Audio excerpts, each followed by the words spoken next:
नमस्कार दोस्तों, स्वागत है आपके अपने ऑनलाइन प्लेटफॉर्म एग्जाम वेब पर। दोस्तों, जैसा कि आप सभी को पता है कि कंप्यूटर जो सब्जेक्ट है वो आजकल के जितने भी एग्जाम हो रहे हैं, चाहे किसी भी का भी एग्जाम हो, हर एग्जाम में कंप्यूटर के क्वेश्चन देखने को मिलते हैं।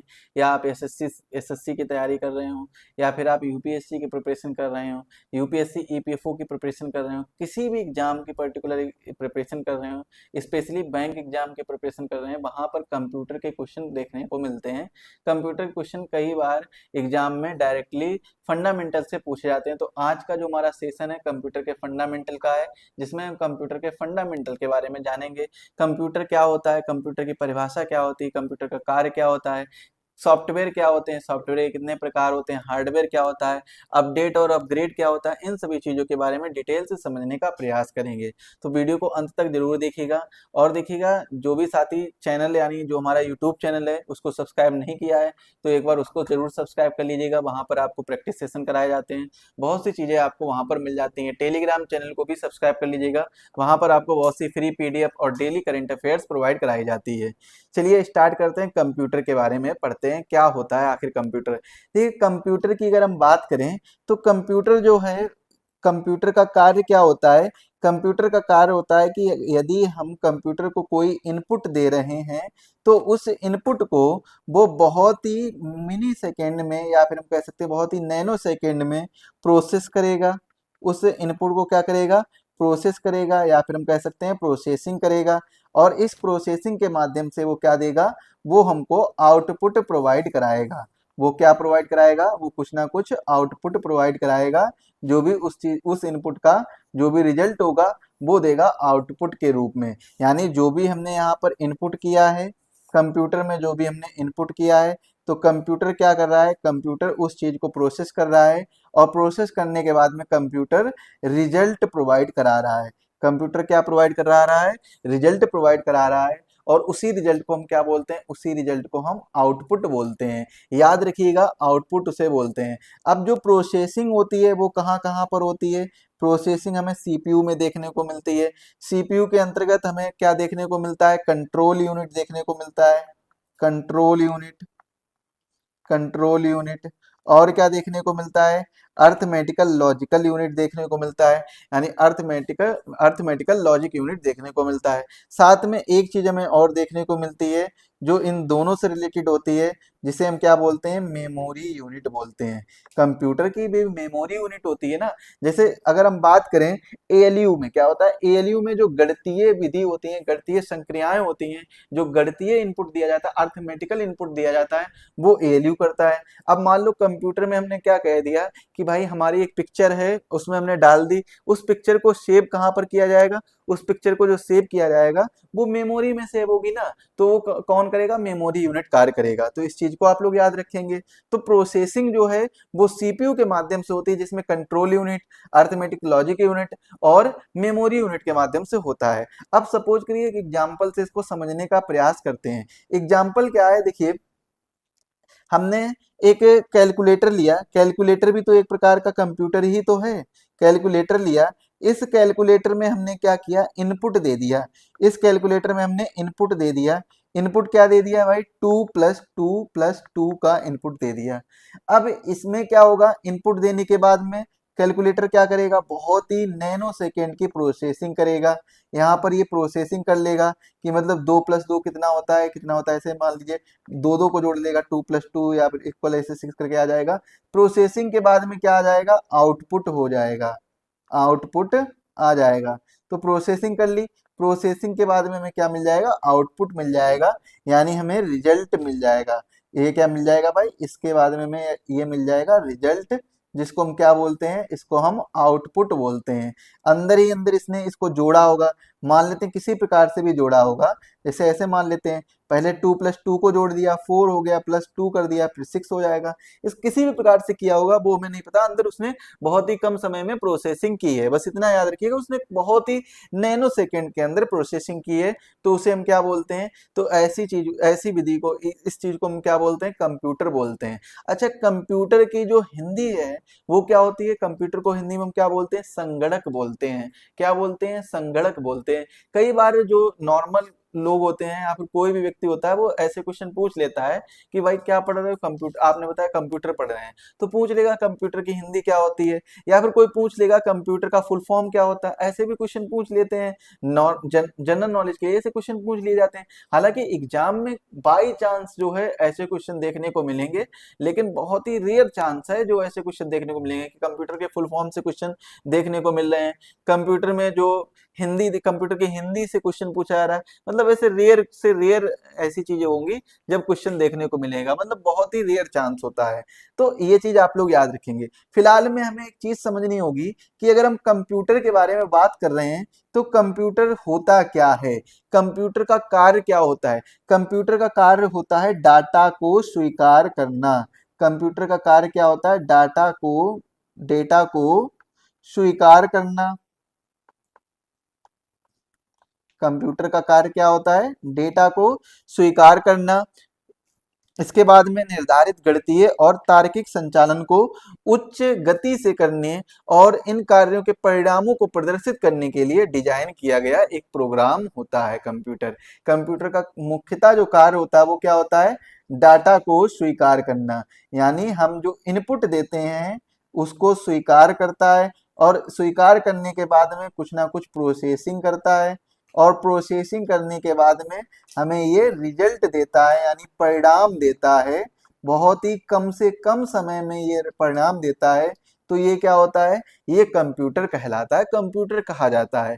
अब देखिए बात करते हैं कंप्यूटर जो है वो कैसी डिवाइस होती है। सर आपने बताया है कंप्यूटर जो है वो कैसी डिवाइस होती है, इलेक्ट्रॉनिक डिवाइस होती है। कैसी डिवाइस होती है, इलेक्ट्रॉनिक डिवाइस होती है। कंप्यूटर जो है वो कैसी डिवाइस होती है, इलेक्ट्रॉनिक डिवाइस होती है। अगर कंप्यूटर इलेक्ट्रॉनिक डिवाइस होती है तो इसके एग्जांपल जैसे कि लैपटॉप हो गया, जैसे कि डेस्कटॉप हो गया, जैसे कि मोबाइल हो गया, तो ये सब क्या है, ये सब कंप्यूटर ही तो है, ये सब इलेक्ट्रॉनिक डिवाइस हैं। या फिर हम क्या कह सकते हैं, इन्हें हम डिजिटल कंप्यूटर भी बोल सकते हैं। क्या बोल सकते हैं इन्हें हम, डिजिटल कंप्यूटर भी बोल सकते हैं। लैपटॉप, डेस्कटॉप, मोबाइल ये सब कैसे हैं, डिजिटल कंप्यूटर हैं। अगर ये इलेक्ट्रॉनिक डिवाइस हैं तो इसमें पावर सप्लाई भी होगी। इसमें क्या होगा, इसमें सर पावर सप्लाई भी होगी। ये चीज आप लोग याद रखिएगा कि अगर कोई भी वस्तु है, अगर वो इलेक्ट्रॉनिक डिवाइस है, वो इलेक्ट्रिक की मदद से यूज होती है, विद्युत की मदद से यूज होती है, तो उसमें पावर सप्लाई होगी। Power supply in the sense of current, मतलब उसमें क्या होगा, करेंट होगा, उसमें धारा प्रवाहित होगी। अगर उसमें धारा प्रवाहित होगी, उस धारा को हम रोक भी सकते हैं और चालू भी कर सकते हैं, मतलब उस धारा को हम ऑन ऑफ कर सकते हैं। उस धारा को हम क्या कर सकते हैं, ऑन कर सकते हैं, ऑफ कर सकते हैं। मतलब कंप्यूटर जब हम लैपटॉप खोलते हैं, देखा होगा लैपटॉप ओपन किया तो लैपटॉप के लिए एक स्विच होता होगा ना, कि स्विच को आप जब ऑन करेंगे तभी तो वो ओपन होगा। जब आप स्विच से की मदद से शट डाउन करेंगे या स्विच की मदद से डायरेक्ट बंद कर देंगे तो वो ऑफ हो जाएगा। तो जब उसमें क्या है, कोई इलेक्ट्रॉनिक डिवाइस है, तो उस इलेक्ट्रॉनिक डिवाइस में क्या होगा, उसमें को ऑप्शन होगा ऑन का, उसमें ऑप्शन होगा ऑफ का, मतलब उसको आप ऑन कर सकते हैं, उसको आप ऑफ कर सकते हैं। अब कंप्यूटर की भाषा में इस ऑन ऑफ को क्या बोला जाता है, इस ऑन को बोला जाता है एक, और ऑफ को क्या बोला जाता है, ऑफ को बोला जाता है जीरो। ऑन को क्या बोला जाता है, एक बोला जाता है, और ऑफ को जीरो बोला जाता है, जिसे हम क्या बोलते हैं, इन्हें हम बाइनरी डिजिट बोलते हैं। इन्हें क्या बोलते हैं, इन्हें हम बाइनरी डिजिट बोलते हैं, बाइनरी डिजिट, या फिर हम कह सकते हैं बाइनरी इंटीजर कह सकते हैं। क्या कह सकते हैं इन्हें हम, बाइनरी इंटीजर कह सकते हैं। अभी हम आपको बाइनरी और decimal number, octa number, hexa number, इन सभी चीजों के बारे में, जितने भी हमारे ये बाइनरी नंबर हैं, हेक्सा नंबर हैं, इनके जो कंपैरिजन होते हैं, चेंज होते हैं, ट्रांसफॉर्मेशन होता है, मतलब बाइनरी टू डेसिमल कैसे होता है, डेसिमल टू बाइनरी कैसे होता है, बाइनरी टू ऑक्टा कैसे होता है, ये सभी चीजों के बारे में भी हम डिस्कस करेंगे। आपको बाद में ये सारी चीजें बताएंगे। बाइनरी नंबर क्या होते हैं, डेसिमल नंबर क्या होते हैं, हेक्सा नंबर क्या होते हैं, ऑक्टा नंबर क्या होते हैं, इन सभी चीजों के बारे में भी बताएंगे। आप लोग बिल्कुल टेंशन मत लीजिए, इनको हम लोग बताएंगे। अब देखिए इन्हें क्या बोलते हैं, बाइनरी डिजिट बोलते हैं या बाइनरी इंटीजर बोलते हैं। और इसी प्रकार की जो ये जो लैंग्वेज होती है, इस हम लैंग्वेज को क्या बोलते हैं, इसको हम बाइनरी लैंग्वेज बोलते हैं। इसकी जो लैंग्वेज होती है, यानी जो ऑन ऑफ है, इसको हम किससे डिनोट करते हैं, इसको हम 1 और 0 से डिनोट करते हैं। तो ये क्या होता है, ये बाइनरी लैंग्वेज होता है। ये क्या होती है, बाइनरी लैंग्वेज होती है, या फिर हम इसे हम मशीनरी लैंग्वेज भी कह सकते हैं। क्या कह सकते हैं, मशीनरी लैंग्वेज कह सकते हैं, मशीनरी लैंग्वेज कह सकते हैं। ये चीज आप लोग याद रखिएगा। एक चीज और याद रखिएगा, यहाँ पर जो ये जीरो है, यहाँ पर ये जो जीरो दिया गया, ऑफ दिया गया है, इसको हम किससे रिप्रेजेंट करते हैं, इसको हम बिट से रिप्रेजेंट करते हैं। बिट का मतलब क्या होता है, स्मॉल बी, बिट से रिप्रेजेंट करते हैं। अब आपके अंदर एक कंफ्यूजन आ रहा होगा, वो कंफ्यूजन किस प्रकार का होगा कि सर यदि हम इसको बिट से रिप्रेजेंट करते हैं तो केबी का फुल फॉर्म क्या होता है। तो आप लोग बताएंगे सर केबी का जो फुल फॉर्म होता है वो होता है किलो बिट होता है। लेकिन आप कहेंगे सर हमने तो किलो बाइट पढ़ा है। तो आपने ये वाला केबी नहीं पढ़ा है। आपने कौन सा केबी पढ़ा है, आपने पढ़ा है जो केबी एमबी। जैसे हम एक बार स्टार्टिंग से बताते हैं, सबसे पहले केबी हो गया, इसके बाद में एमबी हो गया, इसके बाद में जीबी हो गया, इसके बाद में टीबी हो गया। इतनी ही बताते हैं, इसके बाद में हम बाद में डिटेल से बताएंगे। तो इसका मतलब क्या होता है, इसका मतलब होता है किलोबाइट। इसका मतलब क्या होता है, इसका मतलब होता है मेगाबाइट। इसका मतलब क्या होता है, इसका मतलब होता है गीगाबाइट। और इसका मतलब क्या होता है, इसका मतलब होता है टेराबाइट। यहाँ पर जो बाइट दिया गया है, यहाँ पर देखिए केबी लिखा हुआ है कैपिटल में, तो इसका मतलब क्या हो जाएगा, इसका मतलब हो जाएगा किलो बाइट। और जहां पर लिखा गया होगा केबी, स्मॉल बी बना होगा, तो इसका मतलब क्या होगा, किलो बिट होगा। इसका मतलब क्या होगा, किलो बिट होगा। और एग्जाम में बहुत ही ऐसी सिली मिस्टेक्स हो जाती हैं, छोटी छोटी मिस्टेक्स हो जाती हैं, गलतियां हो जाती हैं, जिससे पूरा क्वेश्चन गलत हो जाता है। तो ये चीज आप लोग याद रखेंगे, बहुत ही इंपॉर्टेंट क्वेश्चन है, इसको आप लोग याद रखेंगे। यहाँ तक जो भी मैंने आपको समझाया वो समझ में आ गया होगा। इसके बाद में हम बात करते हैं किसके बारे में, अब हम बात करते हैं कंप्यूटर के फुल फॉर्म के बारे में। कंप्यूटर, तो कंप्यूटर का फुल फॉर्म क्या होता है, इसके बारे में चर्चा करते हैं। तो सबसे पहले हम बात करते हैं सी। सी को हम किससे रिप्रेजेंट करते हैं, सी को हम यूज करते हैं कॉमनली, कॉमनली।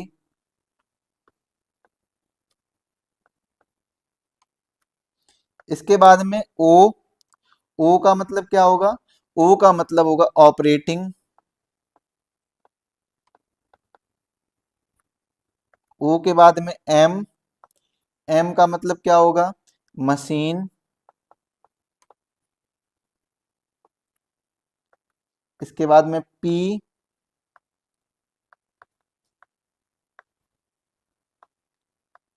फिर यू, फिर टी और आर। तो पी का मतलब क्या होगा, पर्टिकुलरली, पर्टिकुलरली। यू का मतलब क्या हो जाएगा, यूज्ड फॉर। और टी का मतलब क्या हो जाएगा, टेक्निकल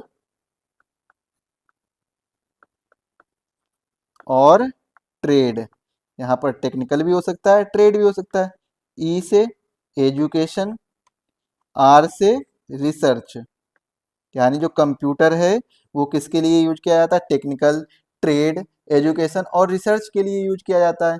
तो इसी के बारे में, ये जो फुल फॉर्म है वो किससे बना है, ये फुल फॉर्म कंप्यूटर की डिफिनीशन से बना है। ये किससे बना है, कंप्यूटर की जो डिफिनीशन है इसी से ये फुल फॉर्म बनकर तैयार हुआ है।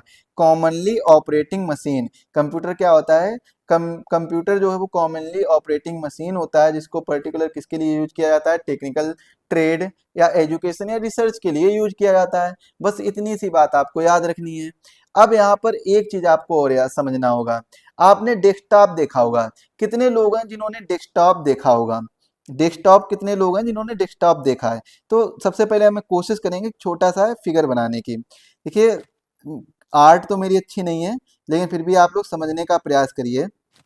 ये देखिए मैंने, समझिए, कोशिश करिए इसको कि ये मैंने जो बनाया है, ये क्या बनाया है, ये आपका मॉनिटर बना दिया है। ये क्या बना दिया भाई, ये हमने मॉनिटर बना दिया।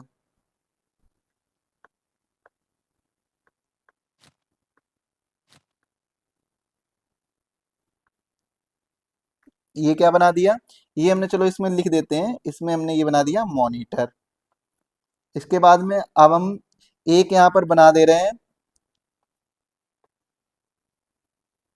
एक बॉक्स सा बना दे रहे हैं, तो इसे हम क्या बोल देंगे, इसे हम बोल देंगे, अभी हम इसको कोई नाम नहीं रखेंगे, इसका अभी हम कोई नाम नहीं रखेंगे।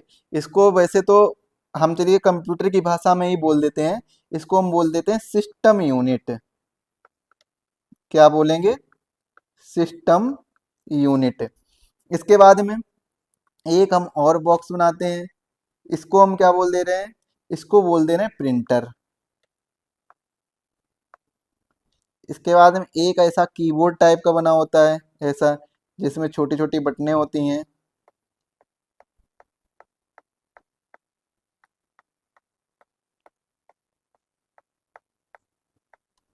और ये किससे कनेक्ट होता है, सिस्टम यूनिट से कनेक्ट होता है। ये किससे कनेक्ट होता है भाई, सिस्टम यूनिट से कनेक्ट होता है। इसके बाद में एक यहाँ पर बना दे रहे हैं हम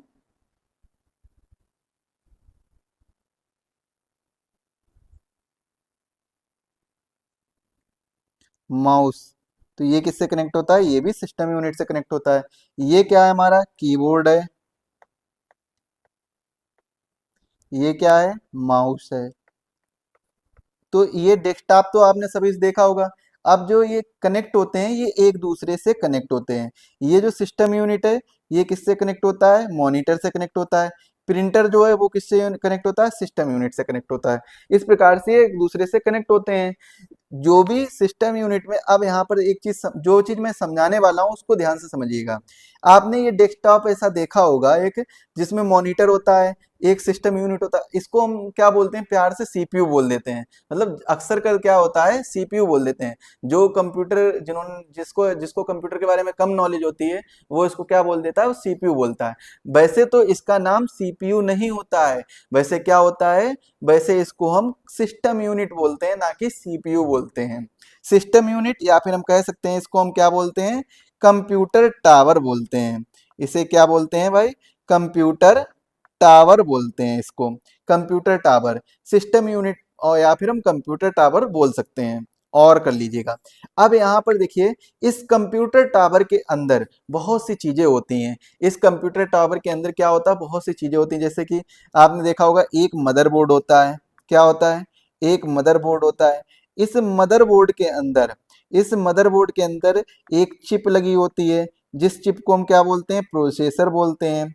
जिस चिप को हम क्या बोलते हैं, प्रोसेसर बोलते हैं। ये प्रोसेसर किसका हो सकता है, इंटेल कंपनी का हो सकता है, ये प्रोसेसर एएमडी कंपनी का हो सकता है। तो कई, मतलब इसको हम क्या है, ये प्रोसेसर होता है। इसके अंदर क्या होता है, एक मदरबोर्ड होता है, और इस मदरबोर्ड के अंदर क्या होता है, इस मदरबोर्ड के अंदर एक चिप लगी होती है। इस चिप को हम क्या बोलते हैं, इस चिप को हम प्रोसेसर बोलते हैं। ये जो प्रोसेसर होता है, ये इंटेल या एएमडी कंपनी के हो सकते हैं। अगर याद रखिएगा, इस सिस्टम यूनिट के अंदर, इस सिस्टम यूनिट के अंदर अगर मदरबोर्ड नहीं है, इसमें अगर क्या नहीं है, इसमें अगर मदरबोर्ड नहीं है, मदरबोर्ड नहीं है, तब ये सिस्टम यूनिट नहीं कही जाएगी। तब ये क्या कही जाएगी, तब यह तब यह क्या कहलाएगा, तब यह बैकेंट या कैबिनेट कहलाएगा। क्या कहलाएगा, तब यह कैबिनेट कहलाएगा। तब ये क्या कहलाएगा, कैबिनेट। यानी ये कैसा होगा, वैकेंट होगा, यानी ये खाली होगा। मतलब इसमें जब मदरबोर्ड नहीं है, तब ये, इसको हम क्या बोलेंगे, इसको हम कैबिनेट बोलेंगे। या फिर हम कह सकते हैं सिस्टम यूनिट, सिस्टम यूनिट में जब सीपीयू नहीं होता है, जब सीपीयू नहीं होता है, तब उसे तब उसे क्या बोलते हैं, तब उसे कैबिनेट बोलते हैं। तब उसे कैबिनेट कहा जाता है।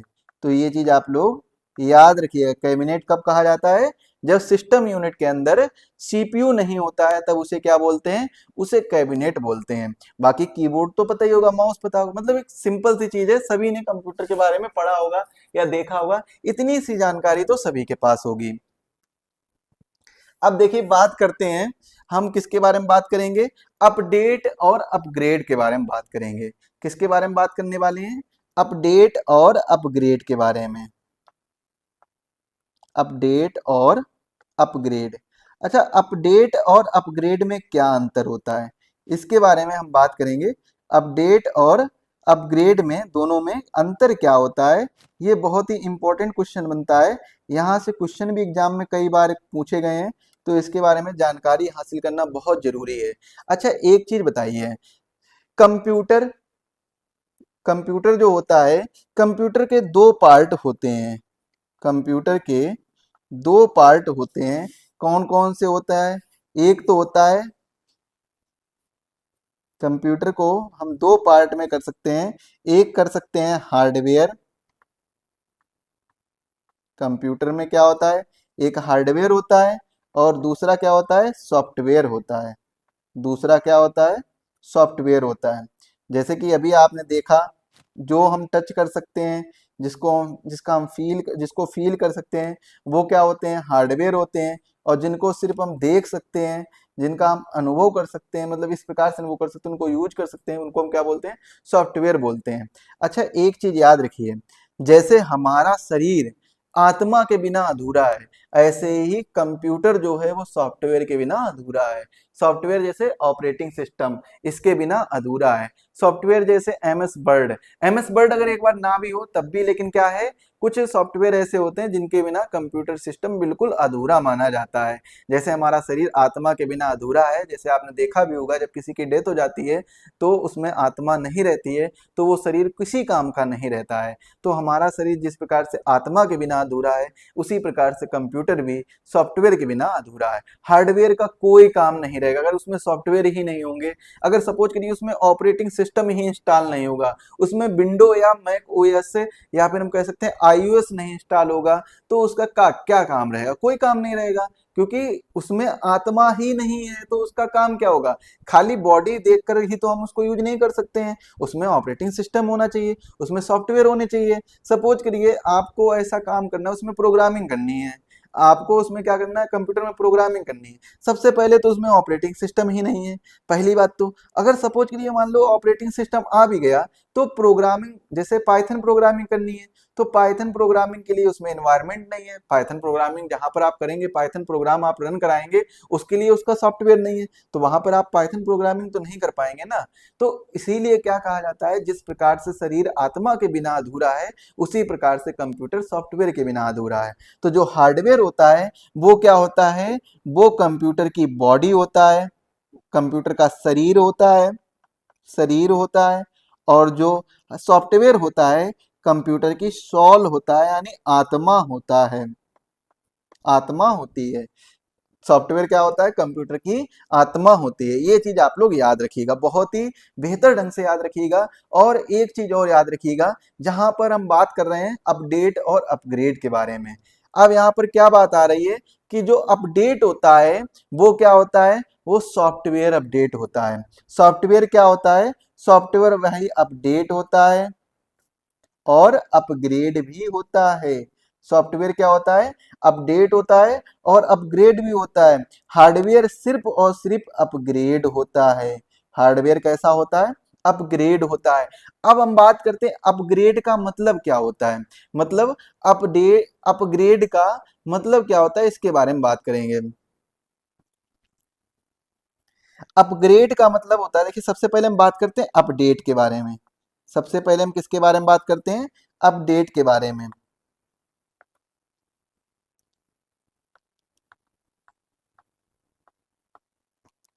अपडेट, तो अपडेट क्या होता है, अपडेट का मतलब होता है कि किसी भी सॉफ्टवेयर के वर्जन में इनहेंसमेंट करना,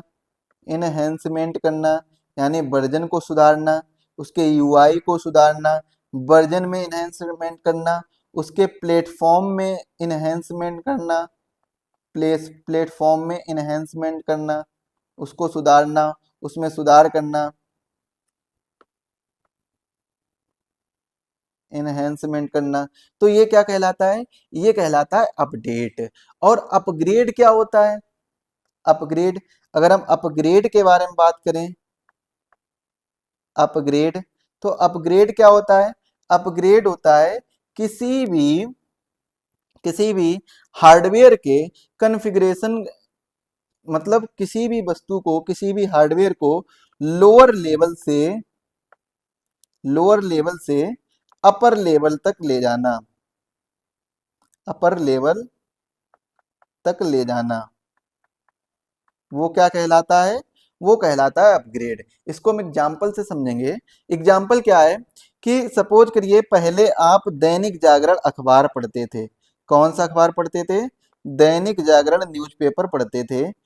इसके बाद में आपने क्या कहा कि हम दैनिक जागरण न्यूज़पेपर नहीं पढ़ेंगे, अब हम इसकी जगह पर कौन सा न्यूज़पेपर पढ़ना स्टार्ट करेंगे? द हिंदू न्यूज़पेपर ये पढ़ना स्टार्ट करेंगे, क्योंकि इसमें अच्छी करंट अफेयर्स मिलती है, इसमें अच्छा डाटा मिलता है, इसमें एडिटोरियल मिलते हैं। तो यहाँ से आपने क्या किया? अपने आप को क्या किया? अपग्रेड किया, अपना लेवल बढ़ाया। अपना लेवल बढ़ाया तो इसका मतलब क्या हो गया? इसमें आपने अपने आप को क्या किया? अपग्रेड किया, यानी अपने लेवल को बढ़ा दिया है, यानी आपने अपने आप को अपडेट कर लिया है। आपने अपने आप को उस चलन के अकॉर्डिंग, उस चीज के अकॉर्डिंग अपडेट किया है जो वर्तमान में जिसकी मांग है। तो यानी यहाँ पे हम कह सकते हैं आप दैनिक जागरण से जब द हिंदू में आए तो अपने आप को अपडेट कर लिया है। क्या कर लिया है?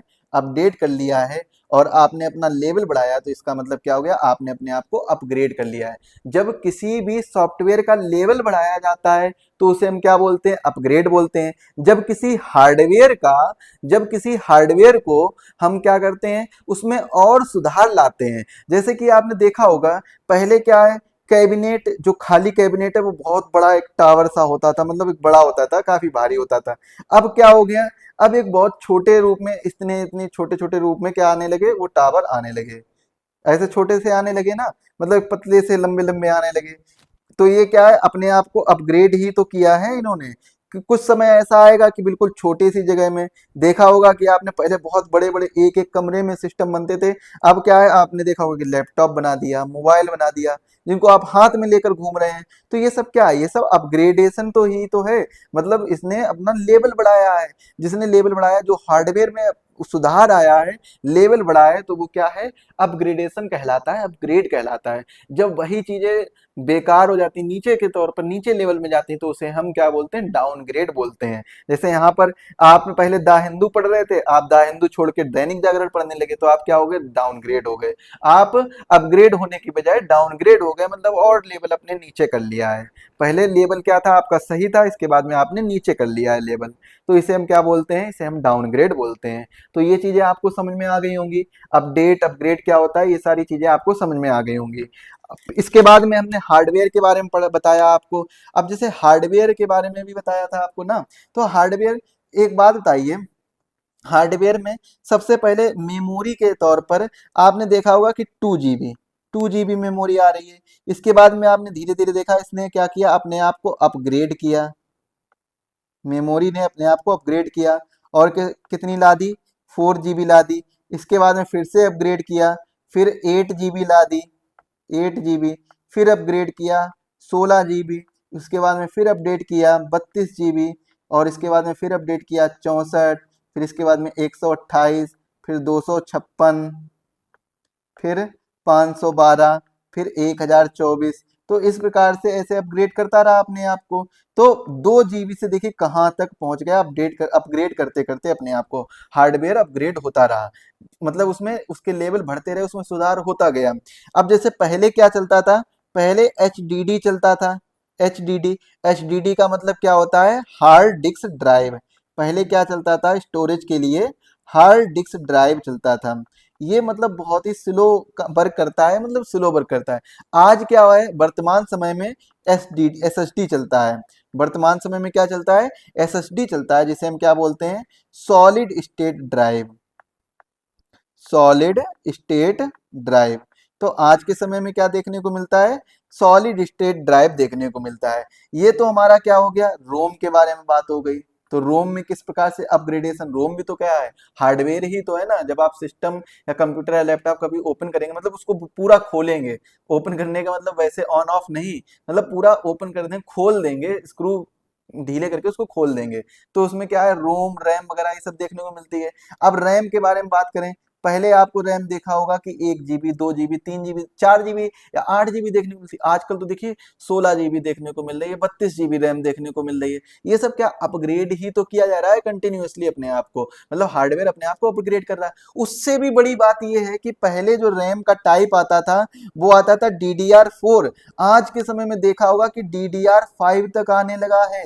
कौन सा आने लगा है? Version DDR5। यहाँ पर अपने वर्जन को क्या किया? एनहेंसमेंट किया है अपने वर्जन के साथ में, मतलब अपने जो कॉन्फ़िगरेशन को है इसको अपना लेवल बढ़ाया है, हार्डवेयर का कॉन्फ़िगरेशन बढ़ा दिया है, अपने लेवल को बढ़ा दिया है, DDR4 से DDR5 में एंटर कर गया है। तो ये सब क्या है? ये सब अपग्रेड होता है, ये हार्डवेयर में देखने को मिलता है ये सारी चीजें। तो ये क्या होते हैं? अपडेट और अपग्रेड होता है। अब यहाँ पर आपको एक दो चीजें और समझनी होंगी। वो क्या समझना होगा? सॉफ्टवेयर को कितनी कैटेगरी में डिवाइड किया जा सकता है, यानी सॉफ्टवेयर की क्या क्या कैटेगरी हो सकती हैं, इसके बारे में हम पढ़ने का प्रयास करेंगे। हेडिंग क्या पड़ेगी? कैटेगरी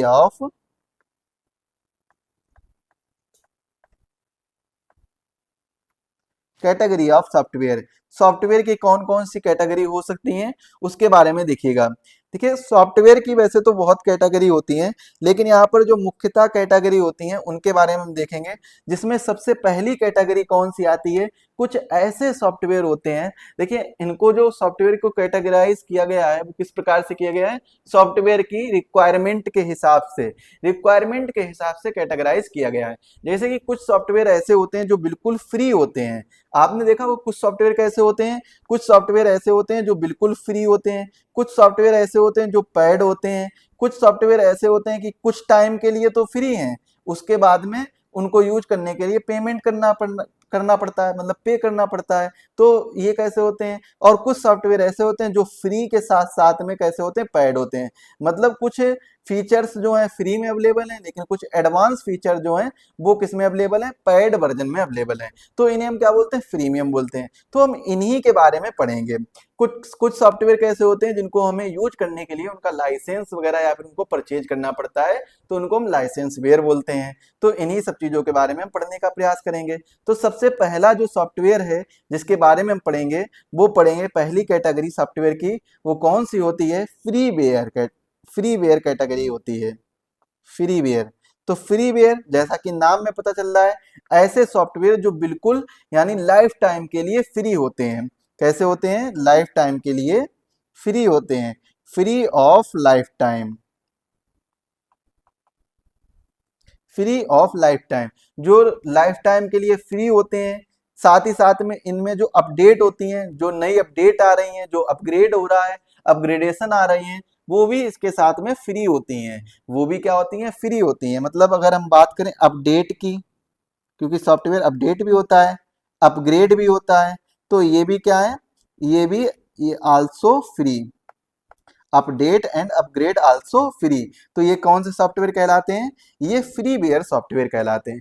एग्जाम्पल के लिए, एग्जाम्पल बहुत ही बेहतर एग्जाम्पल है गूगल क्रोम ब्राउजर का। गूगल क्रोम, ये क्या है? ये एक प्रकार का ब्राउजर है। ये क्या है? एक प्रकार का ब्राउजर है। जैसे कि मोजिला, मोजिला क्या है? ये भी सॉफ्टवेयर है, लेकिन एक प्रकार का क्या है? ब्राउजर है। एक प्रकार का क्या है? ब्राउजर है। तो ये सब क्या है? ये सब फ्रीवेयर कैटेगरी में आते हैं। किस कैटेगरी में आते हैं? ये सभी हमारे फ्रीवेयर कैटेगरी में आते हैं। इसमें हमें कुछ भी सर्च करना होता है, कुछ भी इनको यूज करना होता है, तो हम इनको कैसे? फ्री में यूज कर सकते हैं। इनमें अगर कोई अपडेट आ रही है, इनमें कोई अगर अपग्रेडेशन हो रहा है, तब भी ये हमें फ्री में प्रोवाइड कराया जाता है। तो ये क्या हो गया? हमारा फ्रीवेयर सॉफ्टवेयर हो गया।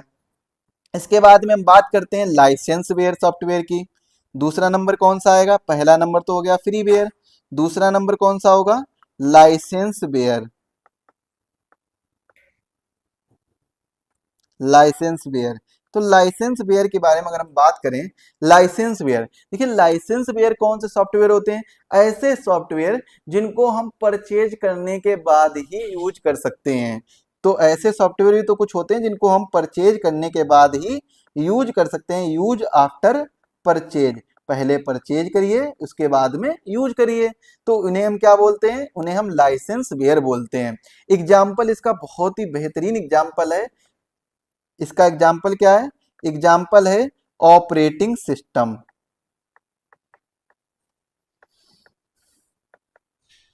ऑपरेटिंग सिस्टम जैसे कि विंडो हो गया, विंडो ऑपरेटिंग सिस्टम हो गया, या मैक ओएस हो गया, मैक ओएस ऑपरेटिंग सिस्टम।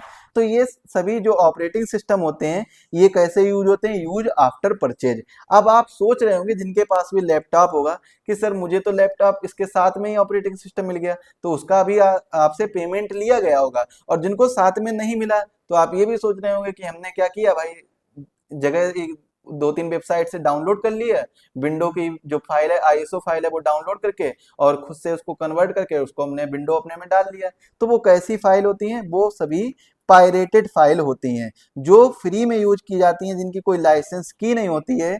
वो कैसी फाइल होती हैं? वो सभी पायरेटेड फाइल होती हैं, जिन्हें हम चोरी की फाइलें बोलते हैं। क्या बोलते हैं? चोरी की फाइलें बोलते हैं। यानी वो कैसी फाइल होती हैं? पायरेटेड फाइल होती हैं। अगर हमें फ्री में ऑपरेटिंग सिस्टम यूज कर रहे हैं तो वो मान के चलिए वो हम चोरी का माल यूज कर रहे हैं। सिंपल सी बात है, इतना मान के चलिए। इसके बाद में एक चीज और याद रखिएगा, ये जो है लाइसेंस बेस्ड सॉफ्टवेयर हैं, ये कैसे सॉफ्टवेयर कहलाते हैं? क्लोज्ड सोर्स सॉफ्टवेयर कहलाते हैं। कैसे सॉफ्टवेयर कहलाते हैं? ये जो सॉफ्टवेयर होते हैं ये हमारे closed source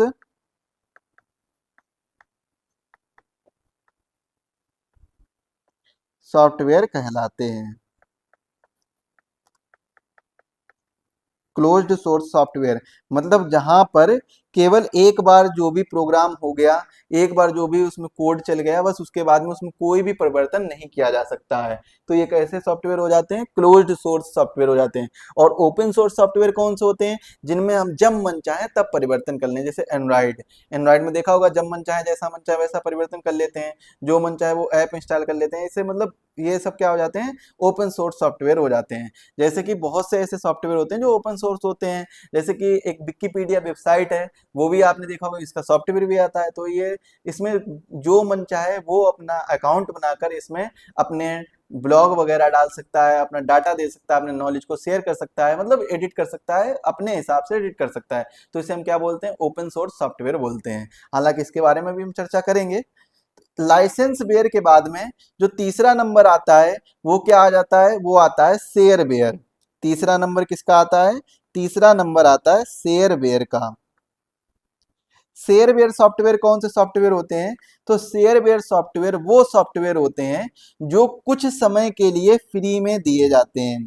free for some time, मतलब कुछ समय के लिए क्या है? फ्री में दिए जाते हैं, या फिर हम कह सकते हैं कुछ ट्रायल पीरियड के लिए फ्री में दिए जाते हैं। तो उसे हम क्या बोलते हैं? उसे हम शेयरवेयर सॉफ्टवेयर बोलते हैं। तो एक चीज, इसका एग्जाम्पल क्या है? इसका एग्जाम्पल आपने देखा होगा आईडीएम। आईडीएम का मतलब क्या है? Internet download manager. इसका दूसरा एग्जाम्पल क्या देखने को मिलता है? एंटीवायरस। एंटीवायरस, या फिर और बहुत सी ऐसी वेबसाइट हैं जो 7 दिन का या 10 दिन का या 14 दिन का या 1 महीने का फ्री ट्रायल देते हैं। इसके बाद में क्या है? पेमेंट करना होता है। अगर पेमेंट नहीं करते हैं तो उसको हम आगे यूज नहीं कर सकते हैं। तो ऐसे बहुत से सॉफ्टवेयर होते हैं। और इस प्रकार के जो सॉफ्टवेयर को हम क्या बोलते हैं? इस प्रकार के सॉफ्टवेयर को नागवेयर सॉफ्टवेयर बोला जाता है। क्या बोला जाता है? ऐसे सॉफ्टवेयर को न नागवेयर सॉफ्टवेयर बोला जाता है।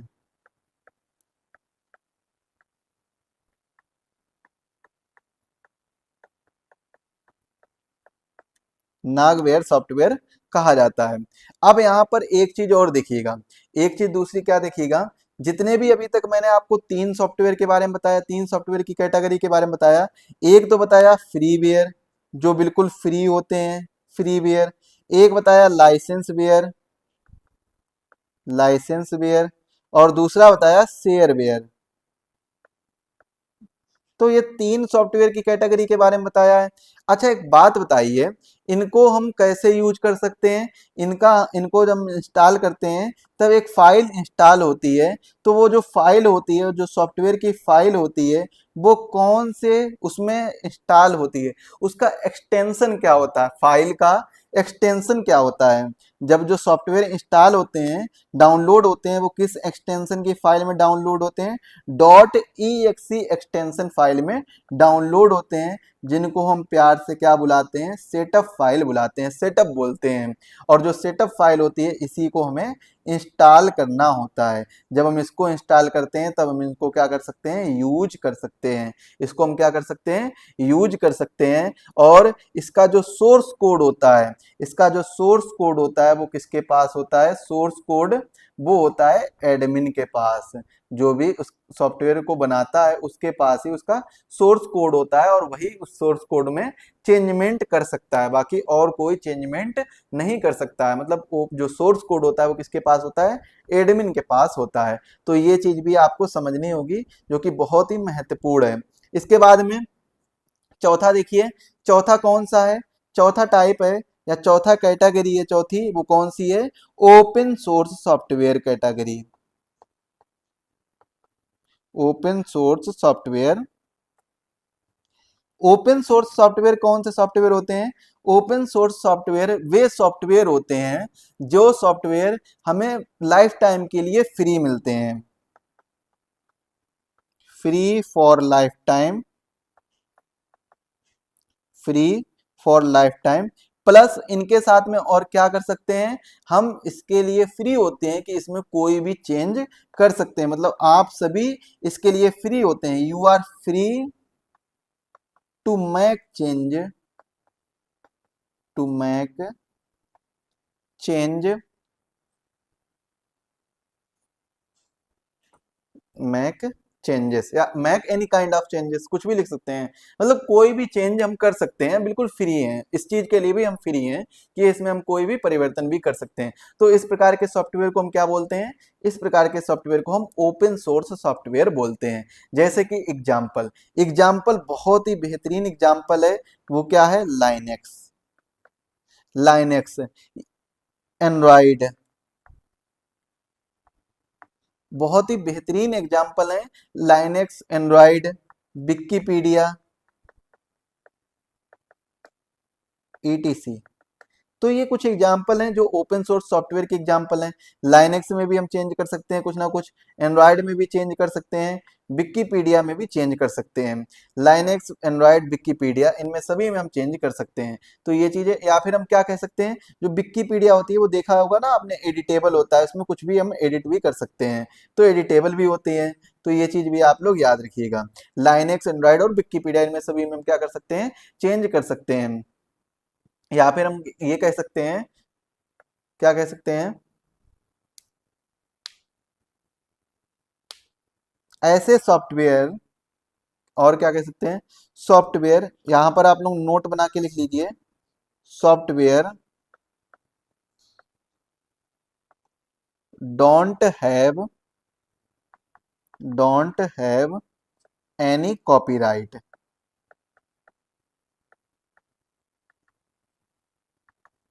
एनी कॉपीराइट, जिनका कोई भी कॉपीराइट नहीं होता है, वो क्या होते हैं, ओपन सोर्स सॉफ्टवेयर होते हैं। वो कौन से सॉफ्टवेयर होते हैं, ओपन सोर्स सॉफ्टवेयर होते हैं। अच्छा देखिए, जिनके पास कॉपीराइट होता है वो कैसे होते हैं, क्लोज्ड सोर्स होते हैं। जैसे हमने फ्रीवेयर वाला तो एग्जांपल आपको समझाया था, जो फ्री फॉर लाइफ टाइम है, उसका मैंने आपको एक एग्जांपल बताया था कि गूगल क्रोम, गूगल क्रोम। तो गूगल क्रोम जो है वो कैसा सॉफ्टवेयर है, फ्री फॉर लाइफ टाइम, ये लाइफ टाइम के लिए फ्री है। लेकिन क्या ये ओपन सोर्स सॉफ्टवेयर है, ओपन सोर्स सॉफ्टवेयर तो है नहीं, क्योंकि इसमें हम चेंज नहीं कर सकते हैं, इसमें कोई भी चेंज नहीं किया जा सकता है। तो इसीलिए ये ओपन सोर्स सॉफ्टवेयर जो है, open source software, open source software नहीं होगा। अब जब इसमें चेंज नहीं किया जा सकता, ओपन सोर्स सॉफ्टवेयर भी नहीं होगा, तो इसका, इसके पास इसका कॉपीराइट होगा, इसका, इसके पास क्या होगा, कॉपीराइट होगा। मतलब इसके जैसा कोई सेम दूसरा लोगो नहीं बना सकता है, इसके जैसे मतलब जो भी इसके फंक्शंस हैं उनको कॉपी नहीं कर सकता है। तो ये सारी चीजें हैं इसके पास, इन सभी चीजों का इसका कॉपीराइट होगा। तो इसके पास कॉपीराइट होगा, तो इसको हम क्या बोलेंगे, फ्रीवेयर बोलेंगे, क्योंकि ये फ्री में तो दिया गया है लेकिन ओपन सोर्स नहीं है। तो ये कैसा है, क्लोज्ड सोर्स है। ये कैसे सॉफ्टवेयर है, सॉरी, ये क्लोज्ड सोर्स सॉफ्टवेयर है। इसको चाहे तो आप नोट कर लीजिए जो भी मैंने अभी समझाया है। इसके बाद में एक प्रकार का सॉफ्टवेयर और होता है जिसे हम क्या बोलते हैं, जिसे हम बोलते हैं टेलर मेड सॉफ्टवेयर। जिसे हम क्या बोलते हैं, टेलर मेड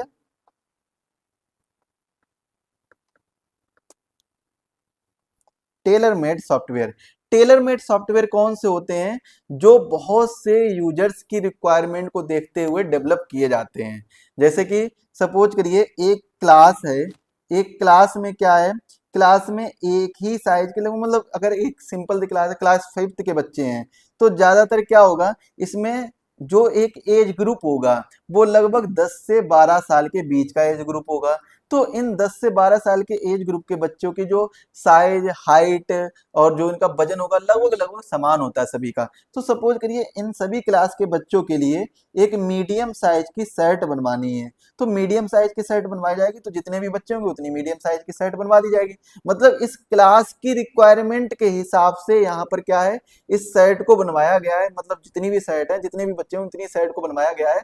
तो ये क्या है, टेलर के पास जाएंगे उतनी शर्ट बनवा देंगे। इसी प्रकार से एक समूह की रिक्वायरमेंट को देखते हुए, ग्रुप की रिक्वायरमेंट को देखते हुए ये जो सॉफ्टवेयर बनाकर तैयार किए जाते हैं उनको हम क्या बोलते हैं, उनको हम टेलर मेड सॉफ्टवेयर बोलते हैं। इसे हम कैसे लिख सकते हैं, कलेक्ट यूजर्स रिक्वायरमेंट, यूजर्स की जो रिक्वायरमेंट है उसको कलेक्ट करके सॉफ्टवेयर बना के तैयार करना है। Collect users requirement then develop, then develop,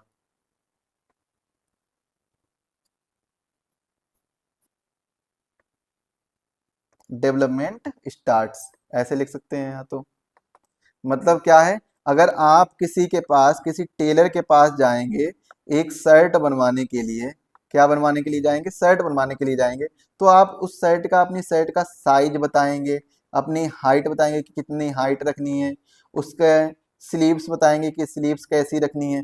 मतलब कुछ ना कुछ अपनी रिक्वायरमेंट बताएंगे, अपनी रिक्वायरमेंट बताएंगे।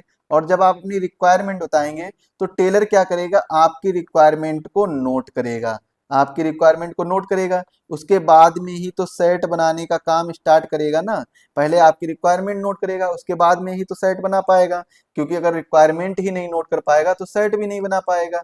तो इसीलिए से हम क्या बोलते हैं, इसीलिए से हम टेलर मेड सॉफ्टवेयर बोलते हैं। मतलब क्या, अगर हमें कोई भी ऐसा सॉफ्टवेयर बनवाना है जो हमारी रिक्वायरमेंट के हिसाब से हो, तो उसे हम क्या बोलेंगे, टेलर मेड सॉफ्टवेयर बोलेंगे। इसका एग्जाम्पल क्या है, इसका एग्जाम्पल बहुत ही बेहतरीन सा एग्जाम्पल है। एक देखने को मिलता है एमआईएस और दूसरा देखने को मिलता है ईआरपी। ये बहुत ही बेहतरीन एग्जाम्पल है जो इसके एग्जाम्पल देखने को मिलते हैं। आप सोच रहे होंगे सर एमआईएस का मतलब क्या होता है, एमआईएस का मतलब होता है मैनेजमेंट इंफॉर्मेशन सिस्टम। इसका मतलब क्या होता है, मैनेजमेंट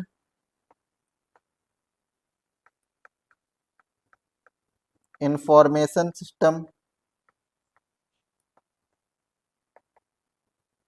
ईआरपी का मतलब क्या होता है, enterprise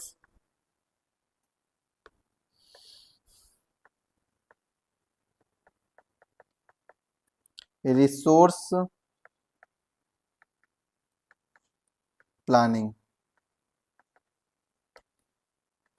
enterprise resource planning, management information system.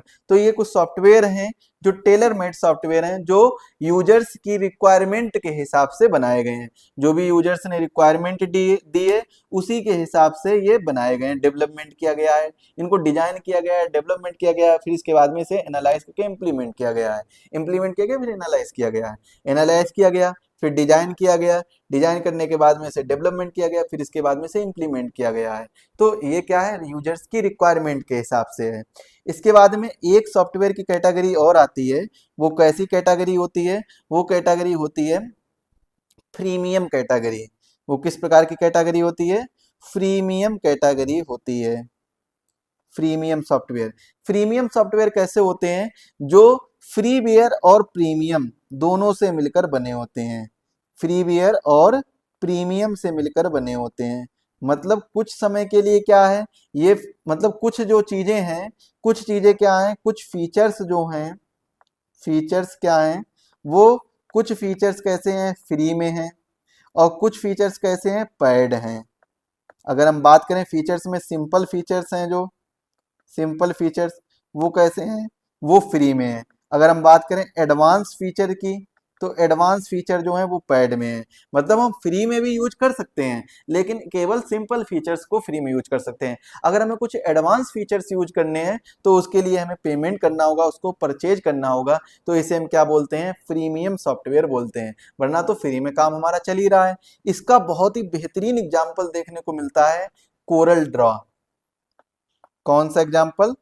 Corel Draw, जहां पर विजिटिंग कार्ड वगैरह और बहुत से टेम्पलेट टेम्पलेट वगैरह उसी पे सारी चीजें ज्यादातर बनाई जाती हैं। इसके बाद में एडब फोटोशॉप, एडब फोटोशॉप, फोटोशॉप यानी फोटो की एडिटिंग वगैरह जो है वो सब इसी से की जाती है। एडब फोटोशॉप के बाद में कैनवा, कैनवा भी देखिए बहुत ही अच्छा सॉफ्टवेयर, इसमें बहुत सी चीजें फ्री में अवेलेबल हैं, लेकिन कुछ चीजें पेड भी अवेलेबल हैं, इसके एडवांस फीचर पेड में अवेलेबल हैं। वैसे तो बहुत ही अच्छा सॉफ्टवेयर है। तो ऐसे सॉफ्टवेयर को हम क्या बोलते हैं, प्रीमियम सॉफ्टवेयर बोलते हैं। इसके बाद में जो अगला नंबर आता है, सेवेंथ नंबर, वो कौन सा आता है, horizontal market software. Horizontal market software, horizontal market software.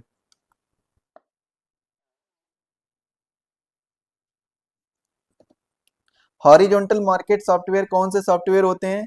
Horizontal market software ऐसे सॉफ्टवेयर होते हैं जो क्या होते हैं कि मैनी या फिर वाइड इंडस्ट्रियल यूज के लिए, बहुत सी इंडस्ट्री यूज के लिए यूज किए जाते हैं।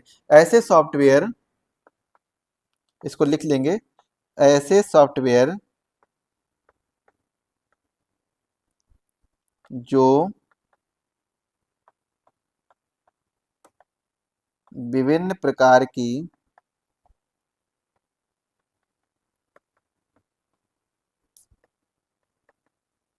इंडस्ट्रीज के प्रयोग में, विभिन्न प्रकार की इंडस्ट्री प्रयोग में ला सकती हैं। तो वो किसके अंतर्गत आते हैं, हॉरिजॉन्टल मार्केट सॉफ्टवेयर के अंतर्गत आते हैं। जैसे कि बिलिंग सॉफ्टवेयर। अब जो बिलिंग सॉफ्टवेयर है वो जरूरी नहीं है कि कोई दुकानदार है तो केवल वही बिलिंग सॉफ्टवेयर का यूज करेगा। अरे भाई, होटल में भी तो बिलिंग सॉफ्टवेयर होता है। कोई कंपनी है उसमें भी तो सामान आता जाता होगा, उसमें भी बिलिंग सॉफ्टवेयर होता है। मतलब विभिन्न प्रकार की इंडस्ट्रीज में यूज होता होगा बिलिंग सॉफ्टवेयर, तो उसे हम क्या, हॉरिजॉन्टल मार्केट सॉफ्टवेयर बोलते हैं। मतलब कोई एक ऐसा सॉफ्टवेयर बना के तैयार कर दिया जाए जो जितने भी विभिन्न प्रकार की इंडस्ट्रीज हैं, केवल पर्टिकुलर एक इंडस्ट्री नहीं, मतलब एक से ज्यादा इंडस्ट्रीज के यूज में आ सकता है, तो उसे हम क्या बोलते हैं, हॉरिजॉन्टल मार्केट सॉफ्टवेयर बोलते हैं। जैसे इन्वेंट्री से रिलेटेड, अब कोई भी कंपनी या फैक्ट्री है वहां पर इन्वेंट्री के बारे में होगा, तो इन्वेंट्री से रिलेटेड क्या है, इन्वेंट्री से रिलेटेड भी सॉफ्टवेयर जो है वो हर प्रकार की इंडस्ट्रीज में यूज किया जा सकता है। ऐसा ही एक और सॉफ्टवेयर होता है जिसे हम क्या बोलते हैं, वर्टिकल, वर्टिकल मार्केट सॉफ्टवेयर बोलते हैं। वर्टिकल मार्केट सॉफ्टवेयर, तो वर्टिकल मार्केट मार्केट सॉफ्टवेयर वे सॉफ्टवेयर होते हैं जो किसी ना किसी एक पर्टिकुलर उद्योग उद्योग को लेकर, एक विशेष तौर के उद्योग को लेकर तैयार किए जाते हैं, बनाए जाते हैं। मतलब एक ऐसे उद्योग, स्पेसिफिक इंडस्ट्रियल यूज के लिए तैयार किए जाते हैं, तो उसे हम क्या बोलते हैं, वर्टिकल मार्केट सॉफ्टवेयर बोलते हैं। जैसे कि food delivery app, food delivery software, तो जो फूड डिलीवरी सॉफ्टवेयर होगा वो केवल और केवल क्या चीज देखेगा, फूड डिलीवरी को ही देखेगा। जैसे जोमेटो, ओला, उबर, ये सब क्या है, किसी न किसी पर्टिकुलर एक ही उद्देश्य को लेकर बनाए गए हैं। या फिर हम बात कर सकते हैं पेशेंट शेड्यूलिंग सॉफ्टवेयर। तो पेशेंट शेड्यूलिंग, अब ऐसा तो है नहीं कि कोई भी ऐसी कंपनी है जो बेच रही है मतलब कोई ऐसा प्रोडक्ट बेस सेल कर रही है, अब वो तो प्रोडक्ट पेशेंट की शेड्यूलिंग नहीं करेगी, मतलब वो तो पेशेंट या मरीजों को नहीं देखेगी ना, वो तो उसका काम है प्रोडक्ट को बेचना, ना कि मरीजों को देखना। मरीजों को देखने का काम किसका है? डॉक्टर का है। तो पेशेंट शेड्यूलिंग सॉफ्टवेयर है वो किसके लिए बनाया गया? वो स्पेसिफिक इंडस्ट्री यानी डॉक्टर के लिए बनाया गया, एक विशेष तौर के कार्य के लिए यानी डॉक्टर के लिए बनाए गए सॉफ्टवेयर को क्या बोलते हैं? उसको हम वर्टिकल मार्केट सॉफ्टवेयर बोलते हैं। जो किसी एक ही प्रकार के उद्योग के लिए तैयार किए जाते हैं सॉफ्टवेयर, उसको हम क्या बोलते हैं? उसको हम वर्टिकल मार्केट सॉफ्टवेयर बोलते हैं। जैसे रेस्टोरेंट मैनेजमेंट सॉफ्टवेयर, तो इसको हम लिख लेते हैं, किसी एक उद्देश्य किसी एक उद्देश्य के लिए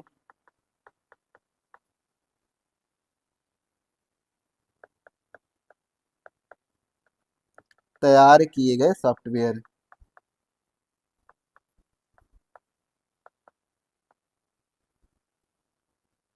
उसको हम क्या बोलते हैं? Vertical market software. और ये एक चीज याद रखिएगा, ये जो सॉफ्टवेयर हैं इस स्पेसिफिक इंडस्ट्रीज के लिए ही यूज होंगे।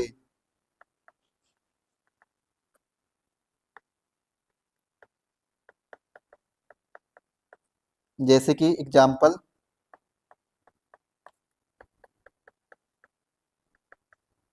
मेडिकल, या फिर हम कह सकते हैं डॉक्टर के लिए पेशेंट शेड्यूलिंग सॉफ्टवेयर, पेशेंट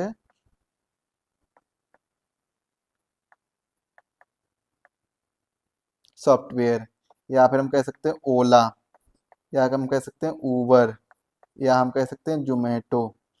तो ये सब क्या है? ये सब किसी न किसी स्पेसिफिक उद्देश्य से, पर्पज से ही तो बनाएंगे। जोमेटो में जैसे खाना वगैरह मिलता है, ओला में कैब बुक होती है, उबर में कैब बुक होती है, तो ये स्पेसिफिक इंडस्ट्रियल के लिए, इंडस्ट्रीज के लिए बनाए गए हैं। बाकी हम हिस्ट्री के बारे में भी समझेंगे, कंप्यूटर की हिस्ट्री क्या है, उन सभी चीजों के बारे में समझने का प्रयास करेंगे। सबसे पहले हम बात कर लेते हैं जनरेशन ऑफ कंप्यूटर्स की। कंप्यूटर की कौन कौन सी जनरेशन है, पीढ़ियां कौन कौन सी हैं, उसके बारे में बात करते हैं। हेडिंग डालेंगे, जनरेशन ऑफ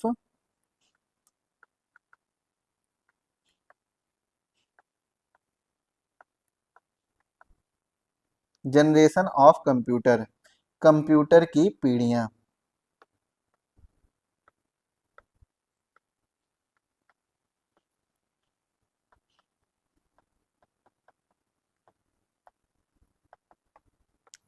देखिए, कंप्यूटर की जो पीढ़ियां हैं उसको आपको पढ़ना होगा। जहां जहां से क्वेश्चन आते हैं हम उसी चीजों को सबसे ज्यादा आपको विशेष ध्यान देकर बताएंगे।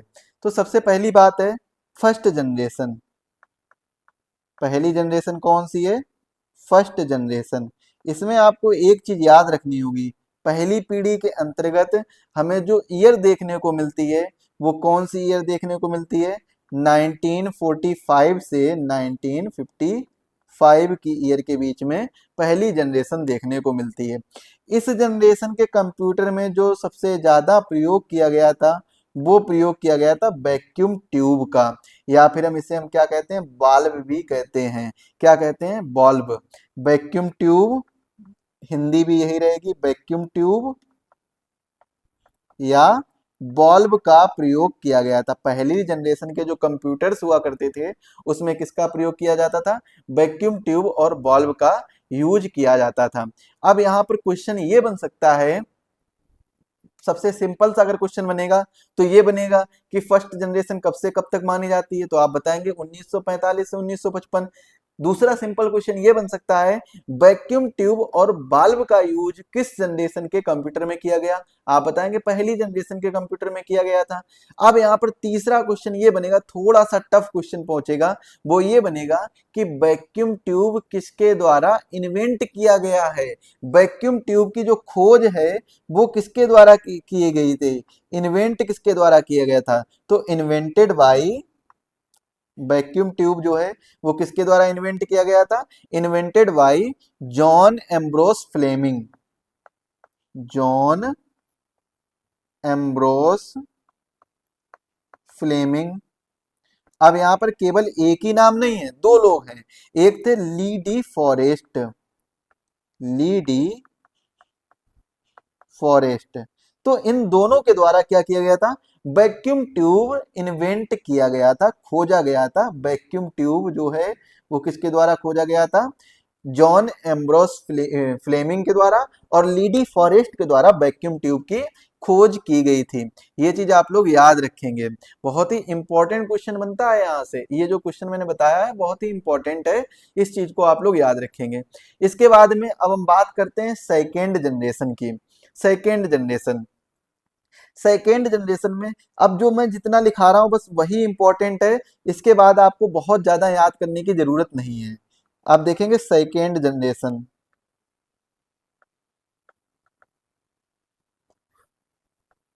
सेकेंड जनरेशन की अगर हम बात करें तो सेकेंड जनरेशन की जो ईयर है वो कब से कब तक मानी जाती है, 1956 से 1956 से 1965 तक मानी जाती है। कब से कब तक मानी जाती है, 1956 से 1965 तक मानी जाती है। और फर्स्ट जनरेशन की ईयर कब से कब तक मानी जाती है, 1945 से 1955 तक मानी जाती है। सेकेंड जनरेशन, फर्स्ट जनरेशन में वैक्यूम ट्यूब का यूज किया गया था, सेकेंड जनरेशन में थोड़ा सा सुधार लाया गया और यूज किया गया था ट्रांजिस्टर का। इसमें किसका यूज किया गया था, इसमें ट्रांजिस्टर का यूज किया गया था। इसमें किसका यूज किया गया था, अब देखिए ट्रांजिस्टर क्यों लगाया गया था, क्योंकि जो वैक्यूम ट्यूब होते थे, वैक्यूम ट्यूब वो कैसे होते थे, ये इनका एक तो साइज बहुत ज्यादा बड़ा होता था, साइज बड़ा होता था, बहुत जल्दी हीट कर जाते थे, गर्म बहुत जल्दी हो जाते थे, इलेक्ट्रिसिटी भी इनको ज्यादा चाहिए होती थी, इलेक्ट्रिसिटी भी ज्यादा चाहिए होती थी, और इनकी जो रिलायबिलिटी है वो थोड़ी सी कम होती थी, मतलब ये रिलायबल कम होते थे। मतलब एक देखा जाए तो बहुत ही ज्यादा प्रोसेसिंग टाइम लगाते थे, रिलायबल कम होते थे। तो इसी चीजों से बचने के लिए इसकी जगह पर किसका यूज किया गया था, ट्रांजिस्टर का यूज किया गया था। किसकी जगह पर, वैक्यूम ट्यूब की जगह पर, की जगह पर किसका यूज किया गया था, ट्रांजिस्टर का यूज किया गया था। अब जो ट्रांजिस्टर है, ट्रांजिस्टर इससे जो वैक्यूम ट्यूब से ज्यादा साइज में, थोड़े साइज में छोटे होते थे। मतलब वैक्यूम ट्यूब जब बहुत बड़े बड़े होते थे तो एक एक कमरे में एक एक कंप्यूटर बन पाता था। जब ट्रांजिस्टर का प्रयोग किया गया तो वैक्यूम ट्यूब जो है वो, अब जैसे देखिए वैक्यूम ट्यूब कुछ इस तरीके से होते थे, एक बड़े से ऐसे,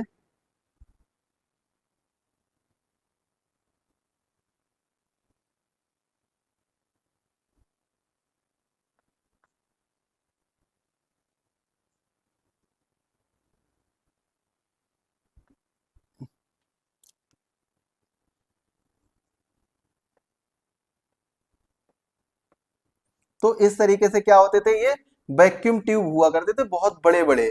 और इसकी जगह पर फिर किसका यूज किया गया था, ट्रांजिस्टर का यूज किया गया था। तो ट्रांजिस्टर देखा होगा आपने, इस तरीके से कुछ ट्रांजिस्टर होते हैं ना, ऐसे देखा होगा इस तरीके से, एक दो तीन ऐसे, मतलब इस तरीके से, या फिर कहीं कहीं ऐसा भी होता होगा,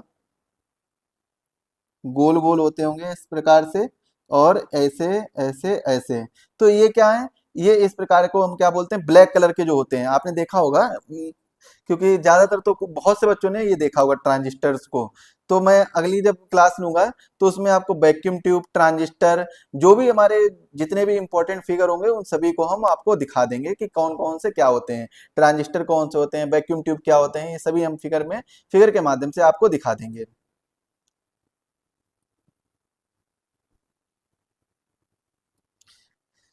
तो वैक्यूम ट्यूब की जगह पे किसका यूज किया गया था, ट्रांजिस्टर्स का यूज किया गया था। अब इससे क्या होते थे, सेकेंड जनरेशन के जो कंप्यूटर थे वो साइज में फर्स्ट जनरेशन की अपेक्षा छोटे हो गए, अधिक रिलायबल हो गए, हीटिंग कम करने लगे, हीट कम करने लगे। तो सेकेंड जनरेशन में कई प्रकार के सुधार देखने को मिलते हैं। और साथ ही साथ में इसी जनरेशन में high level programming, high level programming language का भी यूज हो गया था। हाई लेवल प्रोग्रामिंग लैंग्वेज का यूज किया गया, प्रोग्रामिंग लैंग्वेज का प्रयोग किया गया। अब वो हाई लेवल प्रोग्रामिंग लैंग्वेज कौन सी थी, वो प्रोग्रामिंग लैंग्वेज थी, एक तो थी कोबोल, कोबोल, और एक थी कौन सी, एक थी शायद फोर्ट्रैन थी, फोर्ट्रैन, फोर्ट्रैन। कोबोल का जो फुल फॉर्म है वो क्या होता था? Common business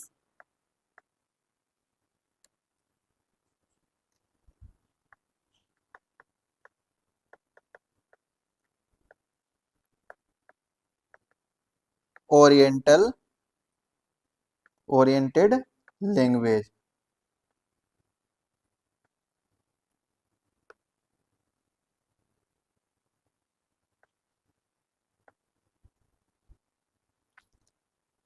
common business oriented language. इसके अच्छा, इसके इन्वेंशन किसके द्वारा की गई थी? कोबोल की। कोबोल की जो इन्वेंशन है वो की गई थी किसके द्वारा? Grace Mary, Grace Mary Hopper के द्वारा। तो यहां पे आप लोग लिख सकते हैं invented by Grace Mary Hopper के द्वारा। इसके बाद में फोर्ट्रेन, इसके इन्वेंशन किसके द्वारा की गई थी? जॉन बैकस के द्वारा, बैकस के द्वारा इन्वेंटेड बाय जॉन बैकस। अच्छा, फोर्ट्रेन का फुल फॉर्म होता है वो क्या होता है? Formula translation.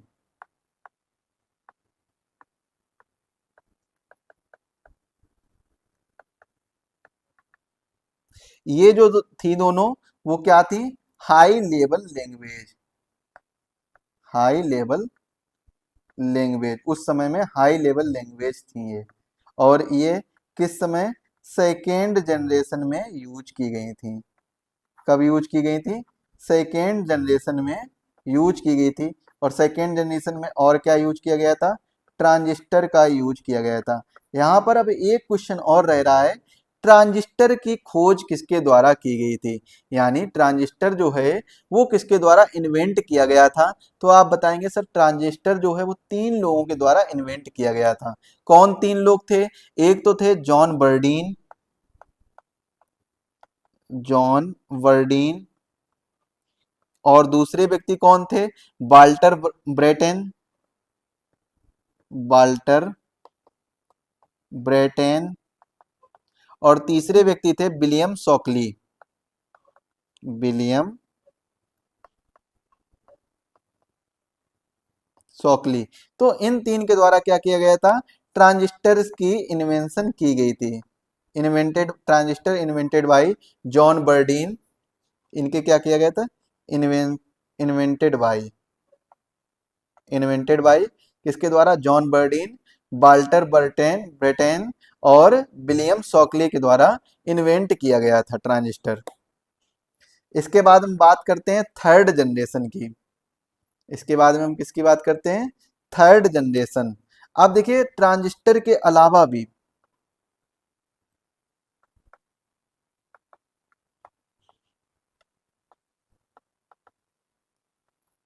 ट्रांजिस्टर से भी छोटी छोटी अब चीजें यूज होने लगी। वो क्या थी? इसमें थर्ड जनरेशन में सबसे पहले आपको याद रखना होगा, जो थर्ड जनरेशन है वो कब से कब तक? 1966 से 1975 तक देखने को मिली। इसमें ट्रांजिस्टर की जगह पर ट्रांजिस्टर की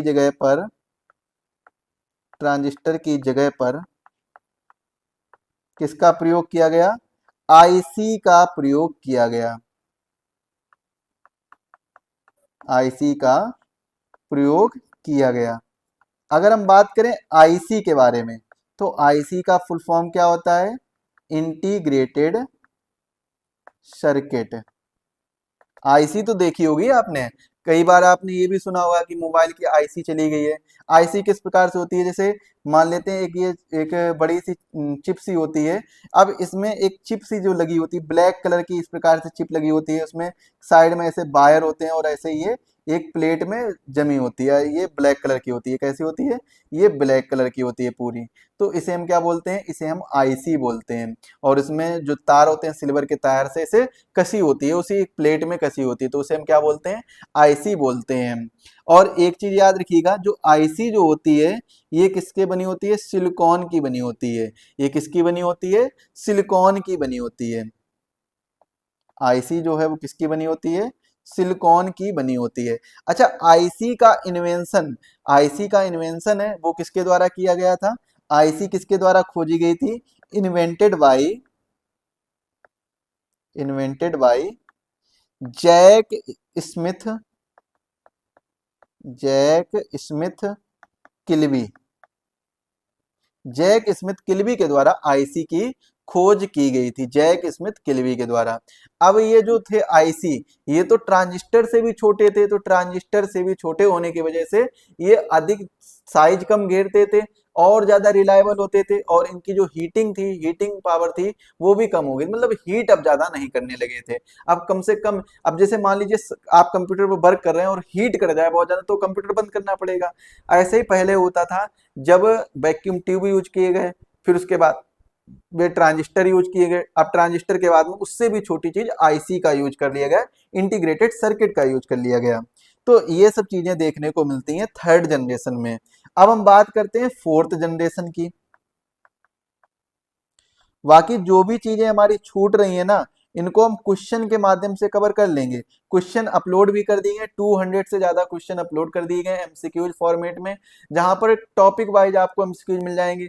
जो भी first generation, third generation, fourth generation, fifth generation, इनसे अगर कोई भी ऐसा पॉइंट छूट रहा है जो आपको यहाँ पर नहीं बताया गया, वो हम एमसीक्यूज में डिटेल से डिस्कस करेंगे। जैसे कि आपके मन में डाउट आ रहा होगा, सर यहाँ पर कंप्यूटर के बारे में आपने एक बार भी नहीं बताया कि कौन से जनरेशन में कौन कौन से कंप्यूटर का प्रयोग किया गया, कौन कौन से कंप्यूटर थे उस समय, तो इसके बारे में नहीं बताया है। तो इसके बारे में इसलिए नहीं बताया क्योंकि उसको हम वहां पर एमसीक्यूज में डिस्कस करेंगे, या फिर हम लास्ट में जाकर आपको सभी कंप्यूटर के बारे में इंफॉर्मेशन दे देंगे कि फर्स्ट जनरेशन के कंप्यूटर ये थे, सेकेंड जनरेशन के कंप्यूटर ये थे, थर्ड जनरेशन के कंप्यूटर का नाम ये था, फोर्थ जनरेशन कंप्यूटर के नाम ये थे, पहला सुपर कंप्यूटर कौन सा था, और माइक्रो कंप्यूटर कौन से थे। इन सभी कंप्यूटर के बारे में हम डिटेल से डिस्कस कर लेंगे अभी थोड़ी देर बाद में। तो अब हम बात करते हैं फोर्थ जनरेशन की। फोर्थ जनरेशन जो देखने को मिलती है वो कब से कब तक देखने को मिलती है, 1976 से 1989 तक देखने को मिलती है। 1976 से 1989 तक देखने को मिलती है। इसमें क्या यूज किया गया था, इसमें यूज किया गया था लार्ज स्केल इंटीग्रेशन, यानी एलएसआई और बीएलएसआई का यूज किया गया था। इसका यूज किया गया था, एलएसआई और बीएलएसआई का यूज किया गया था, जो मतलब और ज्यादा अधिक रिलायबल होती थी, मतलब और ज्यादा अच्छे तरीके से वर्क करने लगी थी, तो उसमें इसका प्रयोग किया गया था फोर्थ जनरेशन में। एलएसआई का मतलब क्या होता है, लार्ज स्केल इंटीग्रेशन, जो मतलब बड़े स्केल पर काम कर सके, लार्ज स्केल इंटीग्रेशन, इसको इस तरीके से समझ सकते हैं आप लोग, लार्ज स्केल इंटीग्रेशन। और बीएलएसआई का मतलब होता है very large scale integration, very large scale integration. तो वेरी लार्ज स्केल इंटीग्रेशन इनका यूज किया गया था। अब ये क्या हो गया था,